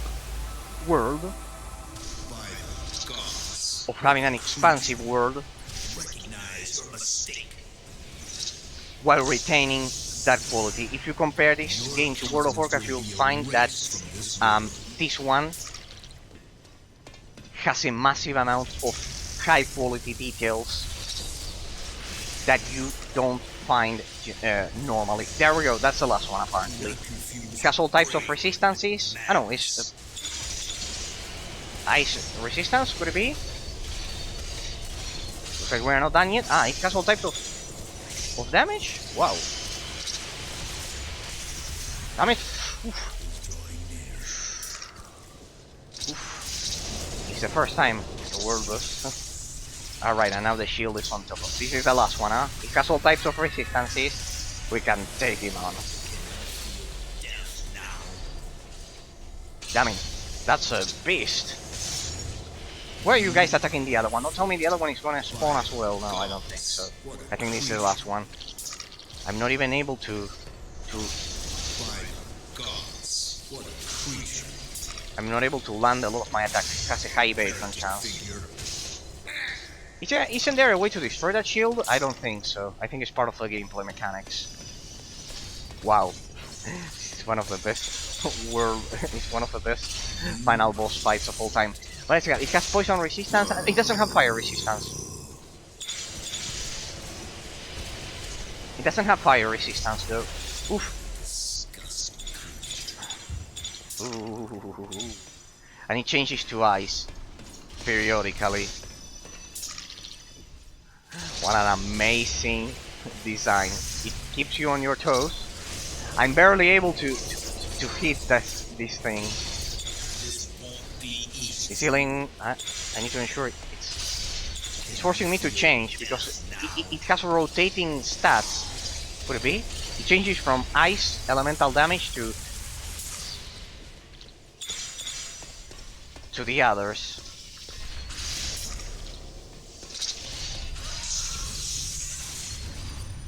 I mean, it's definitely dealing a lot of damage. We can do it, people. I've been mastering the game for 40 days just for this very moment. After all. That has to be fire damage. Then it's gonna be poison probably. I need to always ensure that it has a permanent shield as well.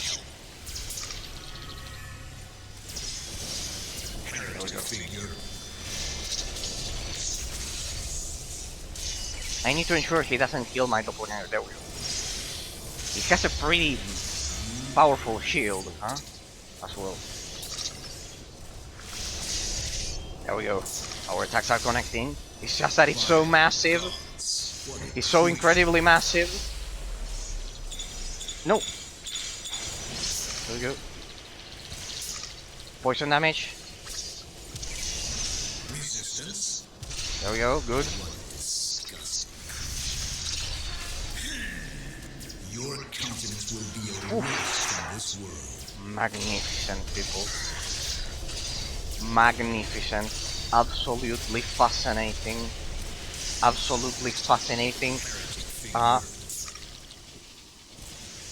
Careful. Absolutely fascinating is testing all player defenses at the same time, with all elemental damages at the same time. It's testing all of my elemental defenses at the same time. It's rotating so fast that that we can barely see it.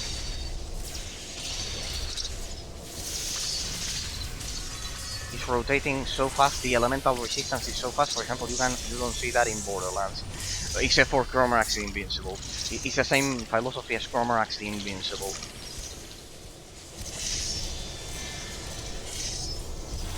Of using all elemental types.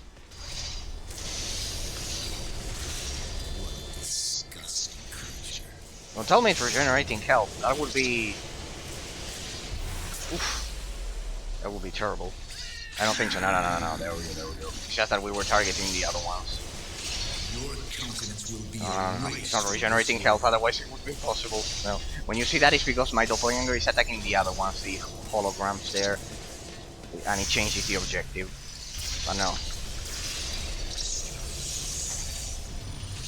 Anyways, it has all elemental resistances. No, come over here. Attack over here, people. I might have to change the... Let me change the artificial intelligence. No, the other one. Attack as group. Attack as group. There we go. It should attack the same one that I'm attacking. There we go. There we go. It'll be much more effective. There's way too many objectives. There we go. How many potions do we have? 126. I better finish this. I hope we can finish it. If we run out of potions, it's game over. We were at 364 when we started this. Come on.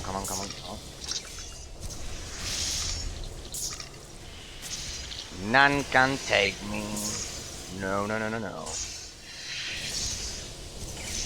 Won't win this one. We'll have a first try on this.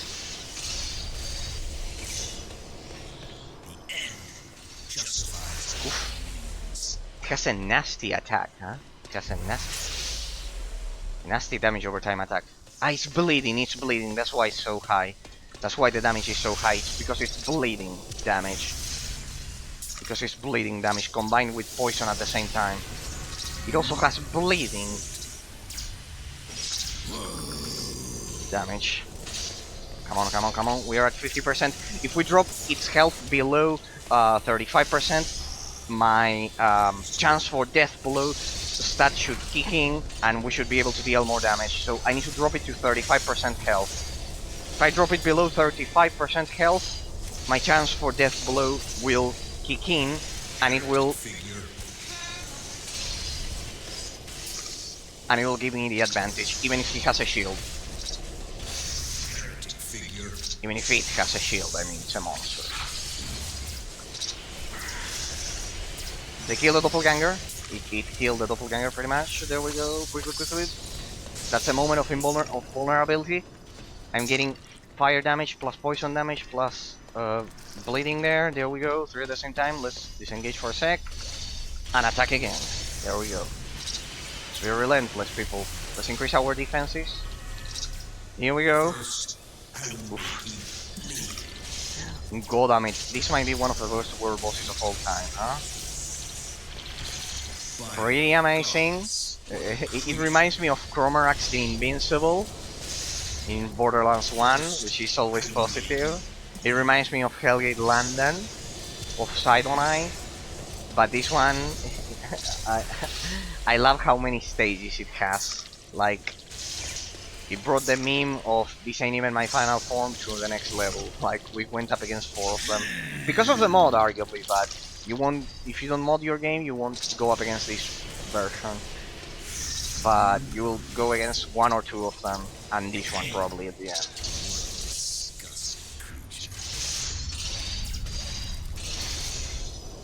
Then we'll see the chance to hit that this has, huh? Because I'm sure a lot of my attacks are missing. It has a high evasion chance as well. It has a high evasion. Careful, disengage, disengage, disengage. It's way too much. There we go. Bleeding plus fire plus poison. You have to disengage, otherwise it would be way too much.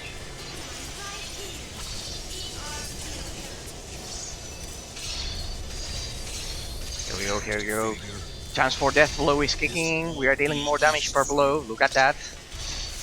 If we combine it with this, if we combine it with the Sludge Spirit, as you can see, we are dealing a lot of damage. Look at that, we dropped the shield so fast that I could barely notice it. Here we go. We need... Yeah, chance for death blow is kicking in. The thing is just... It's so massive. There you could see a high... There you could see a high damage blow. Chance for death blow enhances my damage when when the boss is below 35%. Can you imagine that the game now crashes right now after all of the world? Well, we will do it on Thursday, but well. Oh, well, it would be tragic, people. Here we go, almost there. Oh, looks like it goes on. This one? That one wasn't the last one. Are we dealing damage to this? Is it not the last one? That would be crazy.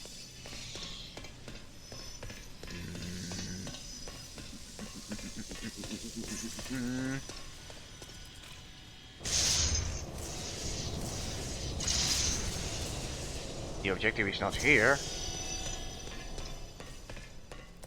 Then what's the point? Let me see, people. Let me see. By the way, our build has proven to be perfect. Thank you. Yeah, it definitely has proven to be perfect. Looks like this is it.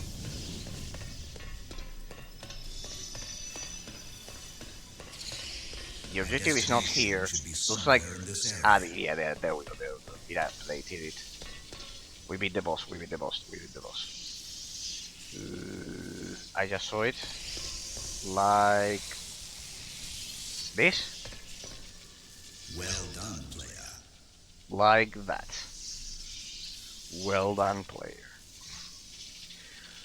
Oof. That was an amazing boss fight. Pretty close. It almost killed me in one blow several times. And consider we are doing a 100% completion of the game.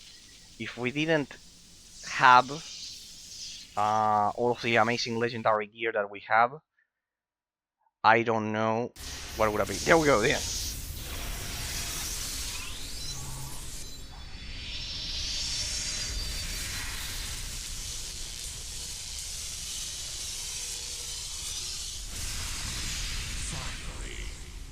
Imbued with purity energy, you have gained the ultimate power.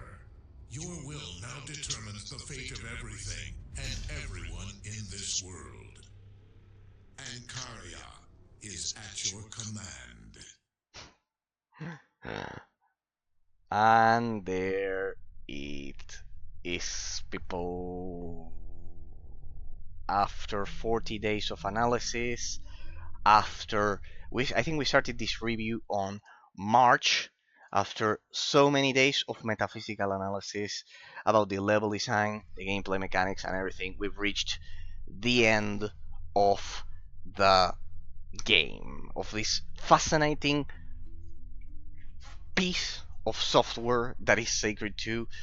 Probably one of the best. By now we can say it, after, in case you're interested in the metaphysical aspects of the game, the metaphysical aspects that we've analyzed. As I always say, people, for those of you who for any reason are watching this as a YouTube bot in the future and you are just watching the ending because it's a final boss or whatever, we've been analyzing the game for 40 days with our metaphysical system, pretty much trying to get to the objective conclusion that we got today.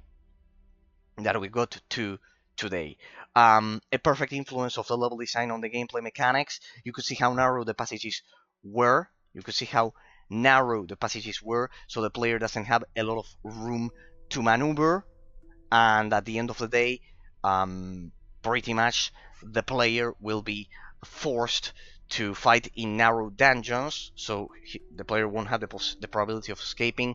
We also seen the perfect influence of the reward slash punishment system of the game on the economic system, in the framework of the economic system, and how that directly impacts the gameplay mechanics of it.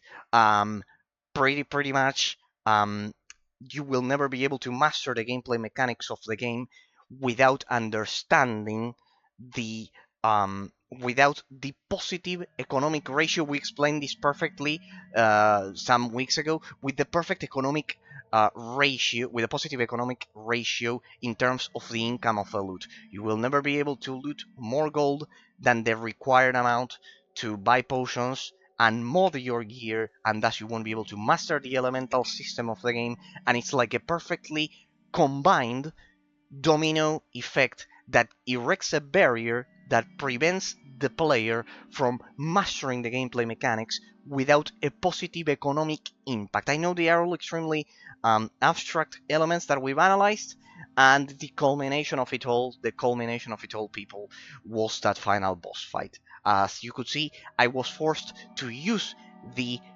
multi-dimensional elemental system of the game to change my resistances from fire, ice, magic, poison, everything pretty much, and I was forced to use them defensively. Think about the last RPG that you played, ladies and gentlemen. Pretty much the last game you played, either isometric action RPG, MMORPG, or modern RPG, and you will see that in Diablo 3, for example, as I mentioned constantly last week, the fact that Diablo 3 never create a defensive system alone, that fact alone tells you the incredible abstract complexity of the gameplay mechanics of Sacred 2. If you think about it, because we have a multi-dimensional elemental system, we have to worry about physical damage, poison, ice, magic, fire, everything. In World of Warcraft, as a quick comparison, or in Diablo, you only care about a one-dimensional type of damage. It's always the same type of damage. And on top of that layer of complexity, I wanted to once again highlight that multi-dimensional elemental system. If we compare it to another game with it, like Hellgate London or Borderlands, those games only use the elemental system offensively, effectively eliminating 50% of the gameplay mechanics from the game, dumbing them down, as we normally would say, dumbing them down, making them more plain, more simple, more one-dimensional. That's the fascinating aspect of Sacred 2. It implements an elemental layer of complexity, and it uses it both offensively and defensively in terms of how fascinating the gameplay mechanics are. Because you have to worry about those relics that I was constantly changing, and you could see the culmination of this reflected in the final world boss fight with the Guardian, that I had to constantly rotate between my elemental resistances. In most modern games, elemental resistances are handled passively through gear. With the relic system of Sacred 2, you could perfectly see the representation that I've been talking about in the 40 days of analysis. It encourages the player to naturally, in a subtle way, have an active role in his defense, not only the offense, the offensive elemental system. So this multi-dimensional use of the extra layer of complexity of the mental model of the game, which is the elemental system, both offensively and defensively, it's a mechanism with a much higher abstract complexity than the average modern RPG, isometric action RPG, or MMORPG. Why? Because at the end of the day, in most of those games, you only have a one-dimensional system, only one type of damage, and if it is used, if it's like Borderlands, it's usually used offensively. The elemental system is only used offensively.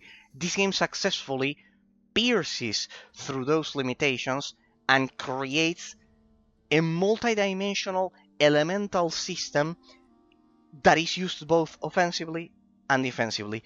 So that's for the gameplay mechanics. In terms of the level design and the extension of the terrain, it perfectly combines. I think that they're in a loop. The credits. I think they are in a loop. I think they are in a loop, pretty much. Let's see where it gets us when we load the game. Let's see where it gets us to. That's just so we have a quick reference. And pretty much, people, remember, we still have to do some secret zones. We have to do the developer dungeon quest and the expansions. So we finished, but we finished the main story today after 40 days. What I mentioned also during the conclusion today, if we are talking about replayability, this game combines the fact that you have several layers of difficulty with the extension of the terrain of an MMORPG game. Generally, you get either one or the other. If you think about Skyrim, it has the extension of the level design of this game, but it doesn't have different difficulties. And if you think about Diablo, it does have. Well, we are not gonna be here. Well, we can do a run next time, but no. Let me get out of here. No, let me get out of here. Let me get out of here because I don't have my buff. They're gonna kill me in one blow. There we go. There we go. All right, you can do it again. As I was saying. No, let's get out of here. Let's get out of here. Let's get out of here. Let's go back to the to the wastelands for a sec. Let's go back to the wastelands because I want to do the final commentary. We'll get to the final analysis then. Once we do 100%, or we can do it next time, people. But pretty much in these 40 days of gameplay, it took me exactly 40 days to get to the ending. While doing a 100% completion and dual campaigns mobile. But as you could see, people, if you check out the previous bots, you'll have a myriad of reasons as to why today we arrived at the logical conclusion that this is one of the best games of all time, that I highly recommend you play it. It's a must play if you like the isometric action RPG genre, the MMORPG genre, modern RPG genre, or classic RPG genre. I go over all of the difference constantly in our analysis and everything. And ladies and gentlemen, one thing before we go, of course, deep thanks to all followers of the Twitch channel from the bottom of my heart, all of the amazing people that have discovered the stream um, while throughout the playthrough of Sacred 2, Scarlet Dragoon, Olympus, Pekaren, Ike, all of you, of course, Crowbar, Morgat, Junior Tech, of course, you were also there. So thanks to all of you. I deeply appreciated your company in these 40 days, in this last day of the walkthrough. Scarlet Dragoon, thanks from the bottom of my heart for dropping by. Special thanks to all of you guys because you also joined the Discord while appreciating my metaphysical analysis. And as I always say, people, as I always say, um, reaching all of these conclusions, all of these objective conclusions, would have never been possible if we have had a relativist mindset. As always, we'll finish with our typical metaphysical description. These people is a gaming mouse. Is a gaming mouse. Why is it a gaming mouse? Because it's a specific combination of molecules and particles that is so specific, that could never be a chair, that could never be any other metaphysical entity. It's not because of the sum of our mental perceptions. I would have never been able to reach we would have never been able to reach the objective conclusion that this is one of the best games of all time. It's not a matter of my mental perception or a sum of our mental perceptions. It's a matter of objectively comparing the metaphysical entity that Sacred 2 is with the rest of the games that compose the genre. And as I've said, You won't find a lot of games. As a conclusion, I could go back and analyze once again how the economic system of the game and how the reward punishment system of the game influences how the reward punishment system element of the game influences the economic system, and that in turn uh, influences the gameplay mechanics, and it's a perfect combination that encourages the player to organically and naturally improve. How the game has a myriad of stats, a lot of stats that you won't normally find in modern MMORPGs, isometric action RPGs, or MMORPGs at all. You won't find reflection chance, evasion chance. You won't find a lot of stats that objectively make the abstract complexity of this game higher than the average modern RPG game. And reaching all of these conclusions, so you can at least, people after 40 days, see the way I see it with my metaphysical analysis, um, is we would have never been able to reach an objective conclusion that Sacred 2 is objectively superior to the average modern RPG without a realist analysis, a metaphysically realist analysis of it. The second I say, and this is going back to the initial premise of our analysis, people, that precisely Ike on Thursday, you said that you learned a lot and everything. If you're watching this as a YouTube Bob or or Pekaren also, where I remember the first time a Pekaren you dropped by the stream, and you told me about the crazy metaphysics and how it was so incredibly interesting. It's impossible to reach an objective conclusion such as this one with a relativist mindset. Why? Because the second I say that two metaphysical, that two opinions, the two mental perceptions have the same metaphysical value, the second that happens, it's impossible to reach an objective conclusion. I would have never been able to reach 4 hours of objective conclusions today. We'll leave the last hour of the final boss out of the equation, out of the formula. But the 4 hours of conclusions of today and in the previous days that we've been analyzing interesting aspects of the game, without addressing the fact that out of two mental perceptions, there will always be one that, at least by 1%, even by 0.0001%, it's closer in its description, it's more accurate in its description to metaphysical reality. It must have happened to you people, as I always mention, followers of the channel, guys over at Discord. Please try not to try not to to comment it again. The nine of you, none of you. I know that I repeat it a lot of times, but I know you guys understand that it's needed. Pretty much anyone who stumbles upon this as a YouTube bot, and since it will say final boss and it will draw the attention of a long game, I need to do so. Out of two out of two mental perceptions, out of two opinions, it must have happened to you. People say, well, but that's your opinion and this is mine, right? Generally, it doesn't need to be a violent discussion or um or an argument, just an intellectual debate in which pretty much generally it is intrinsically related to the fact that the person is cornered and doesn't have any more logical arguments. Generally, that person will resort to the relativist argument of saying that's your opinion and this is mine. The problem is that together the two people never reach together an objective conclusion. It's impossible to reach an objective conclusion like the ones that we've been doing for 40 days the second you define metaphysical reality as the sum of our mental perceptions, as the sum of our opinions. If I tell you, yeah, but I think this has to be called a chair, and that's it.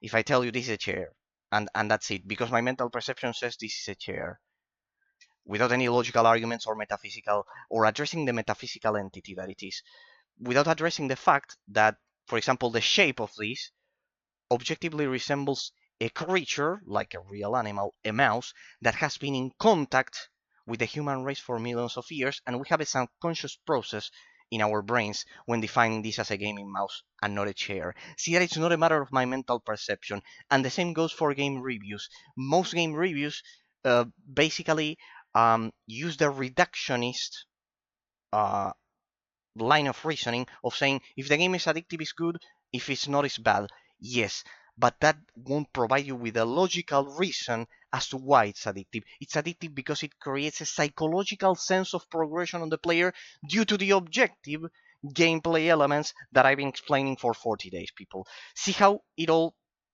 comes together at the end of the day, what I mentioned in every stream, how the second we define metaphysical reality as the sum of our mental perceptions, it's impossible to reach objective conclusions. Why? Because out of two opinions, out of two mental perceptions, there will always be one that's closer to metaphysical reality. It is a fallacy. It's called the fallacy of relativism.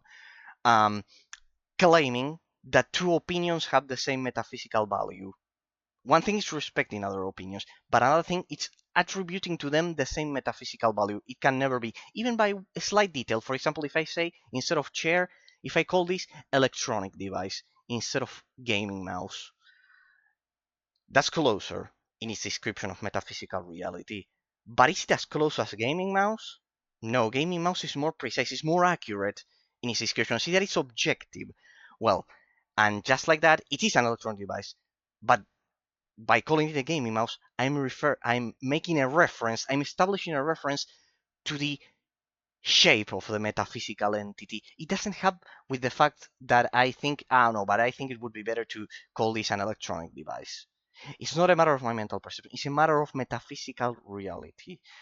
And that out of two mental perceptions, saying it's a mouse and saying it's an electronic device, it's more precise to call it a mouse. It's much more precise to call it a gaming mouse than a chair. And like that, with game analysis, it's the same. Most reviewers will say, you'll like this game because it's addictive, but they won't give you a logical, objective reason as to why it's addictive. Throughout these 40 days, and you can verify it, people. As I said, always, I'm not here to to to to to teach to teach anything or kind of like create a school of thoughts or those things, but just like I mentioned the other day that that he learned a lot. For me, it's an absolute honor that at least what I'm mentioning, at least you hear a different perception of metaphysical reality than just saying, ah, well, the relativist argument. But a game will be good or bad depending on the subject, depending on you. It'll be a matter of personal taste. Yeah, there's a component of that. But when you do that, you are changing the focus of the analysis from the object to the subject, as I always mention. Um, pretty much, when I say you like this game because you liked another game, I'm putting, notice that I'm putting the emphasis of the analysis on the subject. I'm not telling you objectively why the gameplay mechanics of the game are metaphysically, in an objective way, creating that psychological sense of progression on your mind that creates that addictiveness. See the huge difference between all of this mental process and saying just the game is addictive or not, without logical reasons. Some people will like it and some people won't. That's a typical relativist phrase. The quality of a game, people. While I could accept someone say that they don't like Secret 2 because they don't like RPGs in general or something like that, it would be metaphysically incorrect to say that Sacred 2 is a bad game, for example. Why? Because there isn't a coincidence between the mental perception of that person and metaphysical reality. And no, it's not just that, ah, well, but that's relative. It's all relative. It's a matter of how you see the crystal through which you see the world. No, it's not a matter of that, because as I've said, the specific combination of molecules and particles that this game is and what Sacred 2 is not a matter of our mental perceptions. It's not a matter of that. It's a reality. It's a metaphysical entity with its own particles, with its own molecules that exist in a externally to our mental perception. It doesn't matter if you think that it's a terrible game. Objectively, it doesn't matter if someone thinks that Sacred 2 is a terrible game. Objectively, in comparison with other games, the specific metaphysical entity of Sacred 2 has features that make it close to perfection. It makes that make it close to perfection, from the combination of the extension of the level design with the gameplay mechanics and everything, and the degree of detail and the amazing cultural influence that it has. All that we've been mentioning for 40 days, it would be way too much to condense in one final conclusion. We'll do that next time, or when we do the final analysis, as we usually do. It will be the first final analysis for a lot of people over at Discord. I know. But I think you guys have seen them over at YouTube. So pretty much, one last thing. Please, Pixel Generator over at Discord. Please confirm me who you are, because I don't recognize your account, because you must have a totally different account over at Twitch if you follow the stream. Thanks to the 48th subscriber of the YouTube channel over at YouTube. I know that you guys like to watch them. There's a huge disparity between our current walkthrough and those, but well, I can do everything at the same time. There's a huge temporal difference. It's way too outdated. But well, it will catch up eventually. It will eventually catch up. 2 per week. I do what I can. I add timestamps which are needed. So, as I always say, people, we would have never been able to reach all of these objective conclusions. Never. We would have never been able to reach all of these objective conclusions from a relativist standpoint. Why?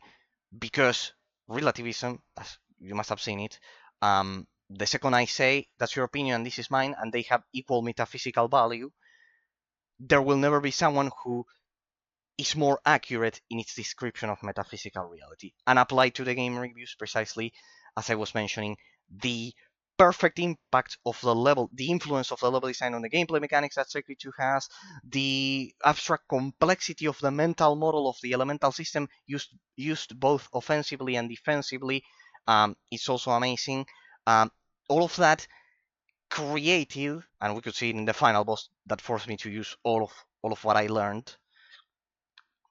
It created a gameplay loop with a much higher abstract complexity, and difficulty and abstract complexity are always positive, because they enhance replayability, and the second you enhance replayability, you make the game last much more time. And as I always say, the human brain, people, as the human brain works through repetition. If I told you which are the games that you remember the most in your life, you'll probably answer me games that are long, due to the higher abstract complexity of the gameplay mechanics, that are massive, like World of Warcraft, like Diablo, like Skyrim, because the abstract complexity of the gameplay mechanics, in those games enhanced replayability to the maximum possible level, and that creates that psychological sense of progression on the player that creates addictiveness. See the difference between that, an objective realist analysis, and the relativist stance of saying, I think after 40 days of analyzing the game, I think you'll like it if you like Diablo 3, which might be correct. It might be correct, but I'm not giving you a logical, objective reason. I am just sharing my mental perception with you. We are not together reaching objective conclusions as we do here on the channel. Precisely. And well, you have the rest of the elements spread across all of my boards. We've analyzed everything from the economic system, the relationship between the usage of potions and the gameplay mechanics, pretty much everything, the level design, the technical aspect of it, the technical aspect of the game, addressing the crashes, the physics of the game, the soundtrack quality, the level of cohesion of the characters, pretty much everything. I tried to do the conclusion today because I knew I was close to the ending, but pretty much you will find all of the details that we've analyzed spread across the 40 days of analysis that we've done. We still have the expansion. In which I will be able to look at the quality of the post content of this game, and analyze many more metaphysical aspects. Maybe they add some new flavor of difficulty that affects the learning, the impact, the influence of the learning curve on the gameplay mechanics and those things that you know that I love to analyze so much. So we'll do the expansions on Thursday and Tuesday. We'll do the expansions, we'll do the secret developer dungeon, everything, and we'll get to the final analysis. We'll get to the final analysis in which I'll condense everything. And then remember, we still have to do the ultimate PS Vita showcase. And then we'll continue with the next game for analysis. As I've said, deep thanks to all followers of the Twitch channel and subscribers of the YouTube channel. Special thanks to all of the new Discord members. There's already 9 of you. Deep thanks from the bottom of my heart for appreciating my metaphysical analysis, and this, at least you listen to a different perspective, people, which is the important thing. Like, at least it's different. You'll have millions of channels that will analyze games in a normal way, and with my system, at least it's metaphysically accurate. Like, it tries to get um to uncover metaphysical reality instead of telling you my mental perception. That's a huge difference. So thanks to anyone who might have taken it. Thanks to anyone who might have taken the time to watch this as a YouTube VOD or a Twitch VOD, or in general who might have spent a single second of your time listening to my metaphysical analysis, comparisons, and reviews of video games. People, as I said, special thanks to Discord members, Twitch followers, and to the 48th subscriber over at YouTube. Ladies and gentlemen, it's been my pleasure. See you all on Thursday. We'll continue with the expansions, but it was pretty good. That it reminded me of Chroma actually, so pretty much, pretty much. Ladies and gentlemen, it's been my pleasure. Hope you, if you are watching this as a YouTube VOD, thank you for watching. Hope you enjoy my metaphysical reviews and everything. We could explore the grandeur aspect, now that we have the whole storyline during the expansion. That would be an interesting element to analyze, now that we've explored pretty much everything the game has to offer. Ladies and gentlemen, it's been my pleasure. See you all on Thursday. Have a great week.